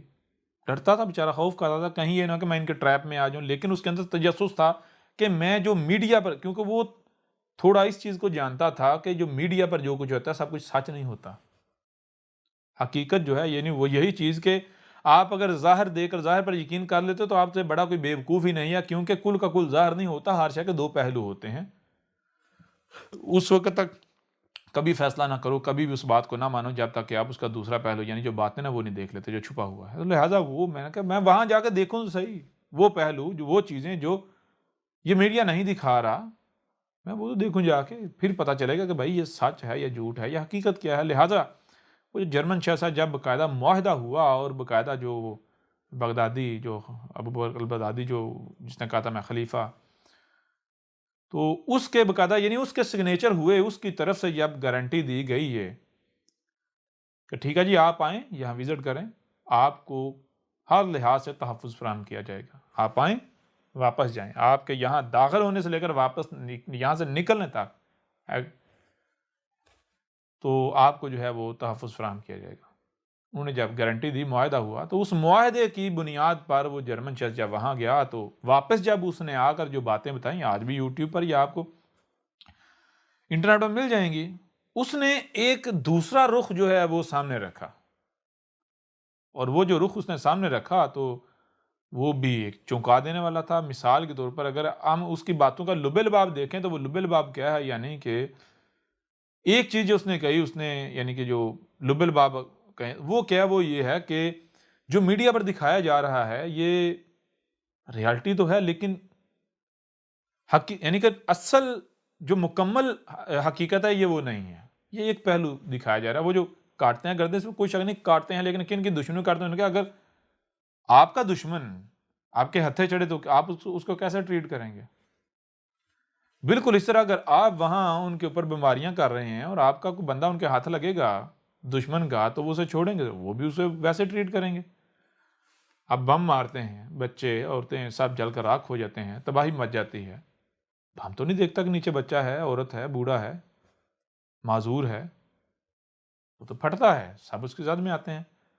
لہٰذا اب اگر ان کے ہاتھ کچھ لگتا ہے تو وہ بھی تو بدلہ لیں گے نا۔ اور پھر دوسری بات، وہ ایسا کیوں کرتے ہیں؟ کیا وہ پاگل ہیں کہ وہ گردن قلم کر کے تو وہ تصاویر جب پوری دنیا کو دکھاتے ہیں؟ پاگل ہیں اپنے آپ کو بدنام کرنے کا؟ نہیں، بلکہ وہ اپنے دشمنوں کو خوف زدہ کرنے کے لیے یہ قدم اٹھاتے ہیں۔ باقی اس نے کہا کہ وہاں جو انہوں نے جو نظام جو سسٹم امپلیمنٹ کیا ہے، خامیاں ہیں، بہت ساری خامیاں ہیں، لیکن امن ہے، یعنی کہ لوگ خوش ہیں۔ باقی خامیاں تو بہرحال یہ بات کیوں کی، یہ بات کرنے کا یہ مقصد نہیں ہے کہ نہ ان کی حمایت کی جا رہی ہے، ان کی مخالفت کی جا رہی ہے، یا ان کی مخالفت کی جا رہی ہے اور ان کی حمایت کی جا رہی ہے، نہیں، بلکہ یہ ایک غیر جانبدار ہو کر ایک چیز جو بالکل عوامی سطح پر موجود ہے وہ آپ کے سامنے رکھی ہے۔ آپ خود بھی جو ہے دیکھ سکتے ہیں کہ اتنا شدید پراپیگنڈا کیا جاتا ہے، اتنا شدید پراپیگنڈا کیا جاتا ہے کہ ہر شخص وہاں کا نام لینے سے بھی ڈرتا ہے،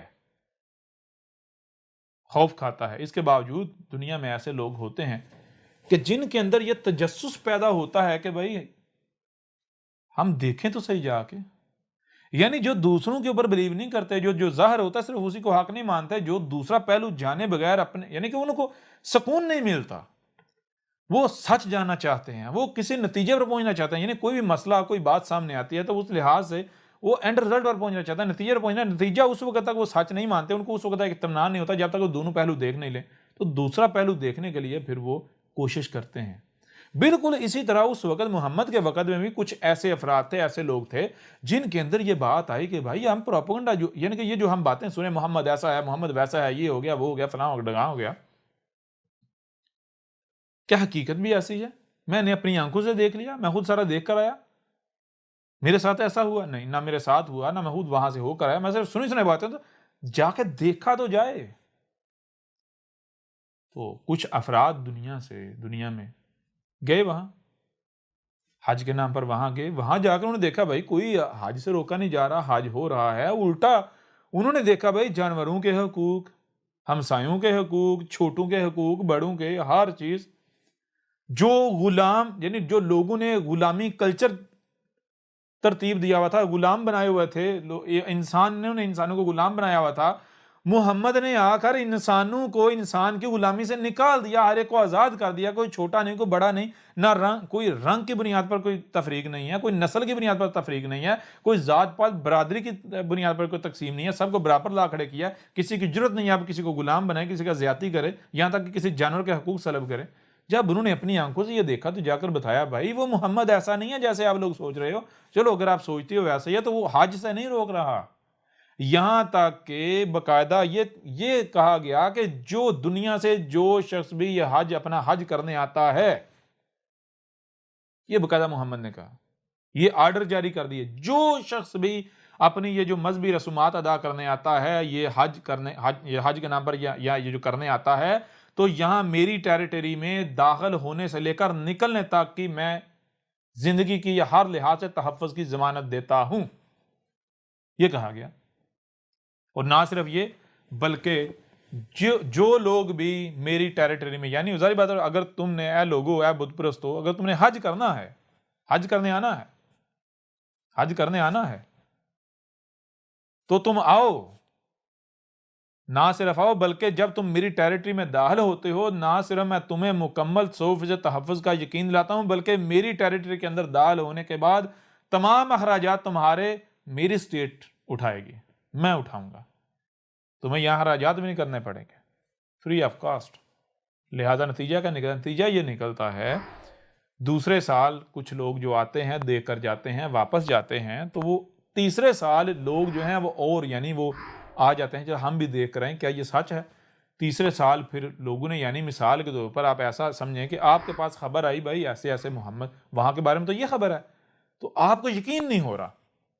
آپ ایسا کرتے ہیں، آپ کا ایک شہر ہے، یہ علاقہ ہے، خطہ ہے، آپ کہتے ہیں بھائی کہیں ایسا نہ ہو یہ ٹریپ ہو، یعنی کہ یہ جو خبر آئی ہے، یہ جو بات آئی ہے، ہو سکتا ہے یہ ٹریپ ہو، ہمیں اس جال میں پھنسا کر یہ نہ ہو کہ ہم وہاں یہ سمجھ کر یہ خبر یقین کر کے وہاں جائیں اور وہاں سب کے سب گردنیں اتروا بیٹھیں.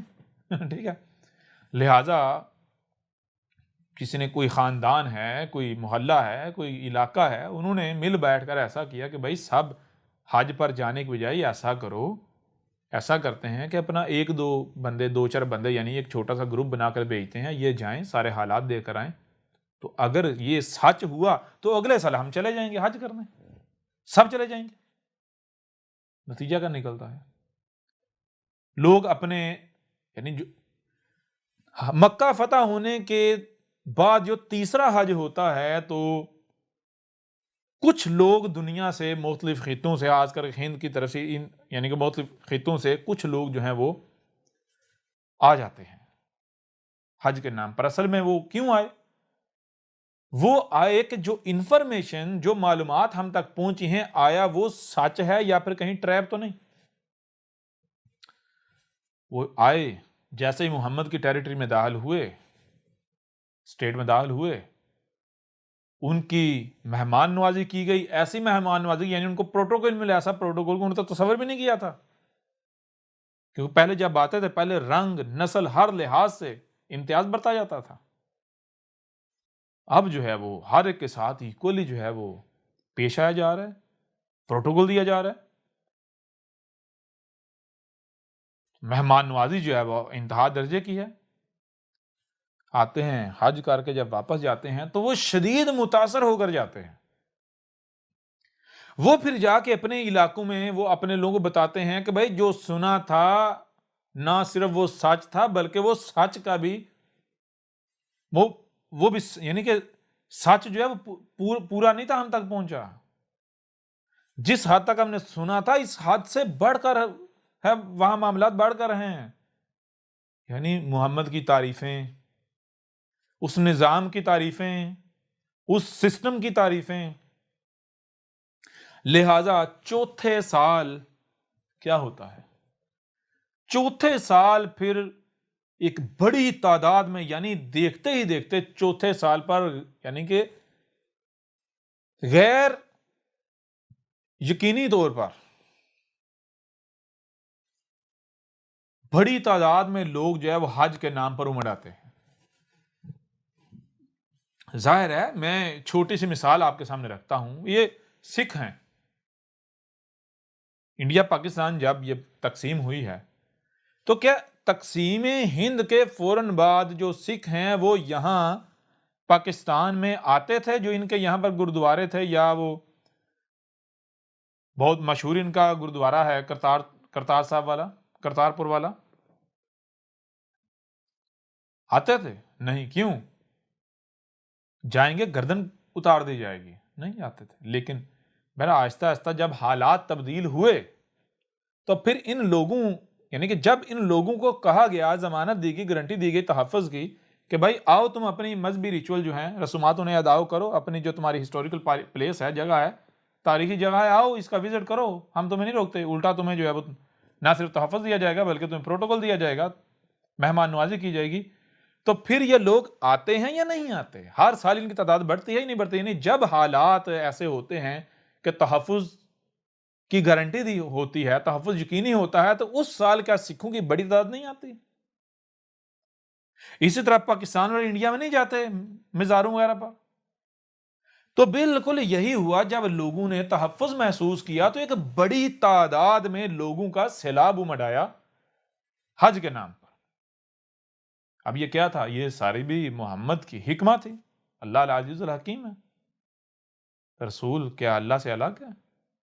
رسول تو اللہ کا وجود ہے۔ یہ ساری اللہ کی حکمت تھی۔ چوتھے سال کیا ہوتا ہے؟ چوتھے سال آ کر جب وہ حج نامی وہ اجتماع شروع ہوتا ہے تو محمد آتا ہے، جس دن خطبہ دینا ہے، خطبہ دینے سے کچھ دن پہلے محمد آتا ہے تاکہ لوگ یہ نہ سمجھیں کہ بھائی یہ تو منکر ہے ہمارے حج کا، یا یعنی کہ جو ہم نے سنا تھا، نہیں، بلکہ محمد نے بھی انہی کی طرح احرام باندھ لیا، یعنی 2 کپڑے جو ہیں وہ پہن لیے۔ کیوں پہنے؟ ان کے درمیان جانا ہے، اور پھر وہ خطبہ محمد نے دیا، کسی کو نہیں علم تھا اس حج پر، وہ جو حج کے نام پر اجتماع تھا، اس اجتماع میں کسی کے وہم و گمان میں بھی نہیں تھا کہ خطبہ محمد دے گا، کسی کے وہم و گمان میں نہیں تھا، لیکن ساری منصوبہ بندی محمد کی تھی، رب کی تھی، اللہ کی تھی۔ غیر متوقع طور پر جب ایک دنیا سے بڑا مجمع حج کے نام پر اکٹھا ہے، اجتماع ہے، تو محمد جو ہے وہ 2 سفید کپڑوں میں ملبوس نمودار ہو جاتا ہے۔ تو جب محمد نمودار ہوتا ہے تو پھر محمد کیا کرتا ہے؟ محمد یہی بات کرتا ہے کہ اے لوگو، تم نے میرے بارے میں بہت کچھ سنا تھا، لیکن آج تم اپنی آنکھوں سے دیکھ رہے ہو کہ آج جو تم نے سنا تھا وہ سچ تھا۔ اس وقت محمد نے کیا کیا؟ اس وقت محمد نے یہ نہیں کہا کہ یہ تمہارا حج نہیں ہے، یا یہ نہیں، پوری حکمہ سے ان کے اوپر جو حق ہے وہ کھول کر واضح کیا۔ ان کو کیا کہا؟ ان کو کہا، یعنی ان کے اوپر واضح کیا ہمسایوں کے حقوق کیا ہوتے ہیں، یہ جو تم نے ذات پات کی بنیاد پر امتیاز رکھا ہوا ہے، رنگ نسل کی بنیاد پر جو تم نے تفریق پھیلائی ہوئی ہے، کوئی یہ چھوت ہے اور کوئی برہمن ہے، تو یہ سب یہ تمہارے رب نے تمہیں نہیں کہا، یہ ایشور نے، اللہ نے، گاڈ نے نہیں کہا، یہ انسانوں کا کیا درا ہے۔ جان لو تمہارا رب تفریق نہیں لگاتا، تفریق نہیں کرتا۔ یہ جو ہمسایوں کے ساتھ زیادتی کی جاتی ہے، یہ چھوٹوں کے ساتھ زیادتی کی جاتی ہے، جو کمزور کے ساتھ زیادتی کی جاتی ہے، جو غریبوں اور مساکین جو ہے ان کا حق مارا جاتا ہے، جو مال جوڑ جوڑ کر رکھا جاتا ہے، ہمسایہ بھوکا مرا اور مال جوڑ جوڑ کر رکھا جاتا ہے، یہ تمہارے رب نے تمہیں نہیں کہا۔ جانوروں کے ساتھ جو تم ظلم و زیادتیاں کر رہے ہو، یہ تمہارے رب نے تمہیں نہیں کہا۔ تو جب غیر متوقع طور پر اس مجمع سے خطاب کے لیے محمد نمودار ہوا اور محمد نے یہ خطاب کیا، تو پھر محمد نے کہا، یعنی واضح کیا، بتایا کہ یہ ہے دین، یہ ہے وہ دین جو میں لے کر آیا ہوں، یہ ہے وہ دین جس کے بارے میں شدید ترین پروپیگنڈا کیا جا رہا تھا، یہ ہے وہ دین جس کے بارے میں تمہیں بتایا جاتا کہ گردنیں کاٹنے والا دین ہے۔ اب تم خود بتاؤ، تم نے اپنی آنکھوں سے دیکھ لیا؟ محمد نے کیا؟ محمد نے کہا تھا کہ یہ جو تم اپنے ہمسائے کے ساتھ ظلم کرتے ہو، زیادتی کرتے ہو، اس کے حقوق مارتے ہو، آپس میں کوئی اتفاق نہیں ہے، کوئی اتحاد نہیں ہے، گلی میں محلے میں جو کمزور ہیں، جو غریب ہیں، ان کے اوپر ظلم کرتے ہو، ان کے ساتھ زیادتی کرتے ہو، ان کے حق مارتے ہو، جو اپنے طاقتور ہیں ان کے آگے جھک جاتے ہو، لیٹ جاتے ہو، جانوروں کے ساتھ ظلم و زیادتی کرتے ہو، ان کے حقوق کا خیال نہیں رکھتے، اپنے علاوہ تمہیں کسی کا احساس نہیں ہے، تمہیں احساس صرف اسی کا ہوتا ہے جو تمہارے ساتھ جڑا ہوتا ہے، چوریاں کرتے ہو، ڈاکے کرتے ہو، حق مارتے ہو، لوٹتے ہو، فساد مچاتے ہو، سب کچھ کرتے ہو، اور پھر سال کے بعد یہ تمام جرائم کرنے کے بعد سال بعد تم خرچہ کر کے اپنی ٹانگیں گھسا کر یہاں آ جاتے ہو معافیاں مانگنے؟ تو کیا تمہیں لگتا ہے کہ ایشور جو ہے، جو گاڈ ہے، جو اللہ ہے، جو رب ہے، وہ بے وقوف ہے جو تمہیں معاف کر دے گا؟ اگر تم واقعتاً حج کرنا چاہتے ہو تو حج یہ ہے کہ جس کی تمہیں استطاعت دی گئی، جو کرنے کی تم میں استطاعت رکھی گئی، وہ جا کے کرو اپنے ہمسائے کے ساتھ۔ کیا استطاعت؟ یعنی ظلم نہیں کرو، بلکہ جو رب پسند کرتا ہے وہ کرو۔ حج تو یہ ہے، ہمسایوں کے حقوق کا خیال رکھو، یعنی جو دنیا میں آنے کا مقصد ہے وہ مقصد پورا کرو۔ ٹھیک ہے؟ حج کیا ہے؟ اس وقت محمد نے واضح کیا، جان لو حج کیا ہے۔ محمد نے واضح کیا کہ یہ جسے تم حج سمجھ رہے ہو، یہ تو ایک سمبل ہے، یہ تو ایک ایگزامپل تھی۔ جس نے بھی یہ ایگزامپل دی تھی، اس نے یہ نہیں کہا تھا کہ یہ حج ہے، بلکہ اس نے کہا تھا حج کو سمجھنے کے لیے میں تمہیں ایگزامپل دے رہا ہوں۔ اور وہ کون تھا؟ وہ رسول تھا۔ اور وہ کون تھا؟ وہ نوح تھا۔ یہ تو نوح کے وقت سے چلا رہا ہے۔ حج کیا ہے؟ حج یہ ہے کہ جب تمہارے پاس حق آ جائے تو پھر جو ذمہ داری تمہارے اوپر کتب ہے، تمہارے اوپر واضح کر دی گئی کہ تمہاری یہ ذمہ داری ہے، تم اس ذمہ داری کو ادا کرو۔ اگر تم اس ذمہ داری کو پورا کیے بغیر مر گئے تو تم نہیں بچو گے۔ تمہارا ہمسایہ تمہارا گریبان پکڑے گا، یتیم تمہارا گریبان پکڑے گا، مسکین تمہارا گریبان پکڑے گا، یہ جانور تمہارا گریبان پکڑیں گے، بے زبان تمہارا گریبان پکڑیں گے، یہ زمین تمہارا گریبان پکڑے گی، درخت تمہارا گریبان پکڑیں گے۔ آسمانوں و زمین میں کسی ایک بھی مخلوق کے ساتھ اگر تم نے زیادتی کی، اس کے حقوق پامال کیے، تو وہ تمہارا گریبان پکڑیں گے۔ یہ محمد نے آخری سال یہ کہا تھا۔ محمد نے کوئی جانور نہیں کاٹے، کوئی جانوروں کا قتل عام نہیں کیا، بلکہ ذرا خود کو مسلمان کہلوانے والوں غور تو کرو۔ میں تم سے سوال کرتا ہوں، خود ہی مانتے ہو نا کہ ابو جہل جو ہے وہ چیخ اٹھا تھا۔ کیا کہا تھا ابو جہل نے؟ ابو جہل نے کہا تھا کہ پہلے تو یہ صرف انسانوں کے حقوق کی بات کرتا تھا، اب تو یہ جانوروں کے حقوق کی بھی بات کرتا ہے۔ پہلے اس نے ہمارے پاؤں کے نیچے، ہمارے پاؤں کی خاک، ہمارے غلاموں کو ہمارے برابر لا کھڑا کیا، ہماری برابری کا درجہ دے دیا۔ اب تو یہ ہمارے گدھوں کو، ہمارے گھوڑوں کو، ہمارے خچروں، ہمارے اونٹوں کو بھی اس نے ہمارے برابر لا کھڑا کیا ہے، ہمارے برابر کے حقوق دے دیے ہیں۔ یہ جسے تم ابو جہل کہتے ہو وہ بلبلا اٹھا تھا۔ کیوں بلبلا اٹھا تھا؟ جب محمد نے کہا تھا کہ جانوروں کو کاٹنے والوں الاحسان کرو،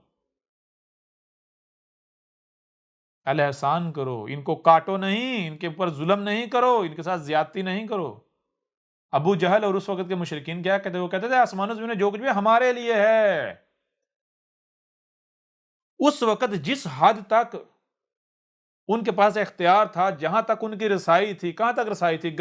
گدھوں پر رسائی تھی، گھوڑوں پر رسائی تھی، خچروں پر رسائی، یعنی جانوروں پر رسائی تھی، یا کمزور انسانوں پر رسائی تھی۔ تو جس حد تک یا جن پر ان کو رسائی حاصل تھی، ان کے بارے میں وہ کہتے تھے کہ یہ ہمارے لیے ہمارے رب نے بنایا ہے، یہ گدھے ہمارے لیے بنائے ہیں، گھوڑے ہمارے لیے بنائے ہیں، خچر ہمارے لیے بنائے ہیں، یہ کمزور لوگ یہ کالے رنگ کے ہمارے لیے بنائے ہیں۔ کیوں؟ تاکہ ہم ان سے کام لے سکیں، ہم ان کو استعمال کر سکیں۔ کیسے؟ جیسے ہم جی چاہے استعمال کریں۔ بالکل ایسا ہی جیسے آج تم کہتے ہو کہ آسمان و زمین میں جو کچھ بھی ہے یہ اللہ نے ہمارے لیے بنایا ہے، تو ہم جیسے جی چاہے استعمال کریں، خام تیل نکالیں، پہاڑوں کو پھاڑیں، زمین کو پھاڑیں، درختوں کو کاٹیں، جو رشے کریں۔ بالکل ایسا ہی اس وقت کے جو مشرکین تھے، جو ابو جہل تھا اور اس کے چیلے تھے، وہ بھی یہی کہتے تھے۔ تو کیا کہتے تھے؟ ابو جہل نے کیا کہا؟ انہوں نے کیا مشرکین نے کہا؟ ان جاہلوں نے کیا؟ انہوں نے کہا کہ یہ محمد جو ہے، اس نے پہلے تو چلو سمجھ آتا ہے یہ جو انسانوں میں سے ہم نے غلام نے، یہ بھی ہمارے طرح انسان ہے، یہ تو سمجھ آتا ہے بھائی، ان کو ہمارے برابر کھڑا کیا ہم نے، بڑی مشکل سے اس بات کو ہمیں ماننا پڑا، لیکن اب تو یہ کہتا ہے کہ یہ گدھے، یہ گھوڑے، یہ کتے، یہ اونٹ، یہ خچر، یہ بھی تمہارے برابر ہے۔ ان کی بھی دو پر چھاؤں کا خیال رکھو، ان کے کھانے کا خیال رکھو، ان کے اوپر ان کی استطاعت سے بڑھ کر بوجھ نہ لا دو۔ کیا ہے؟ ان کو کاٹنا نہیں۔ تو مجھے یہ بتاؤ، جو جانوروں کے حقوق کی بات کرے، وہ یہ کہہ سکتا ہے کہ جانوروں کو قتل کرو، ان کو کاٹو، ان کے گلے کاٹو؟ کہہ سکتا ہے؟ کیوں بھائی؟ رزق کے نام پر کاٹنا ہے نا جی، کھانا ہے۔ میں تم سے یہ سوال کرتا ہوں، کیا دنیا میں کھانے کے لیے آئے ہو؟ اگر تمہیں دنیا میں لایا گیا ہے تو کھانے کے لیے لایا گیا ہے؟ کھانا مقصد ہے یا پھر مقصد ہے زندہ رہنا؟ کیوں؟ کیونکہ جس مقصد کو پورا کرنا ہے، اس مقصد کو پورا کرنے کے لیے زندہ رہنا لازم ہے، زندہ رہنا ضروری ہے۔ تو لہذا دنیا میں آنے کا مقصد کھانا ہے، کھانے کے لیے زندہ ہو، یا پھر زندہ رہنے کے لیے کھانا ہے؟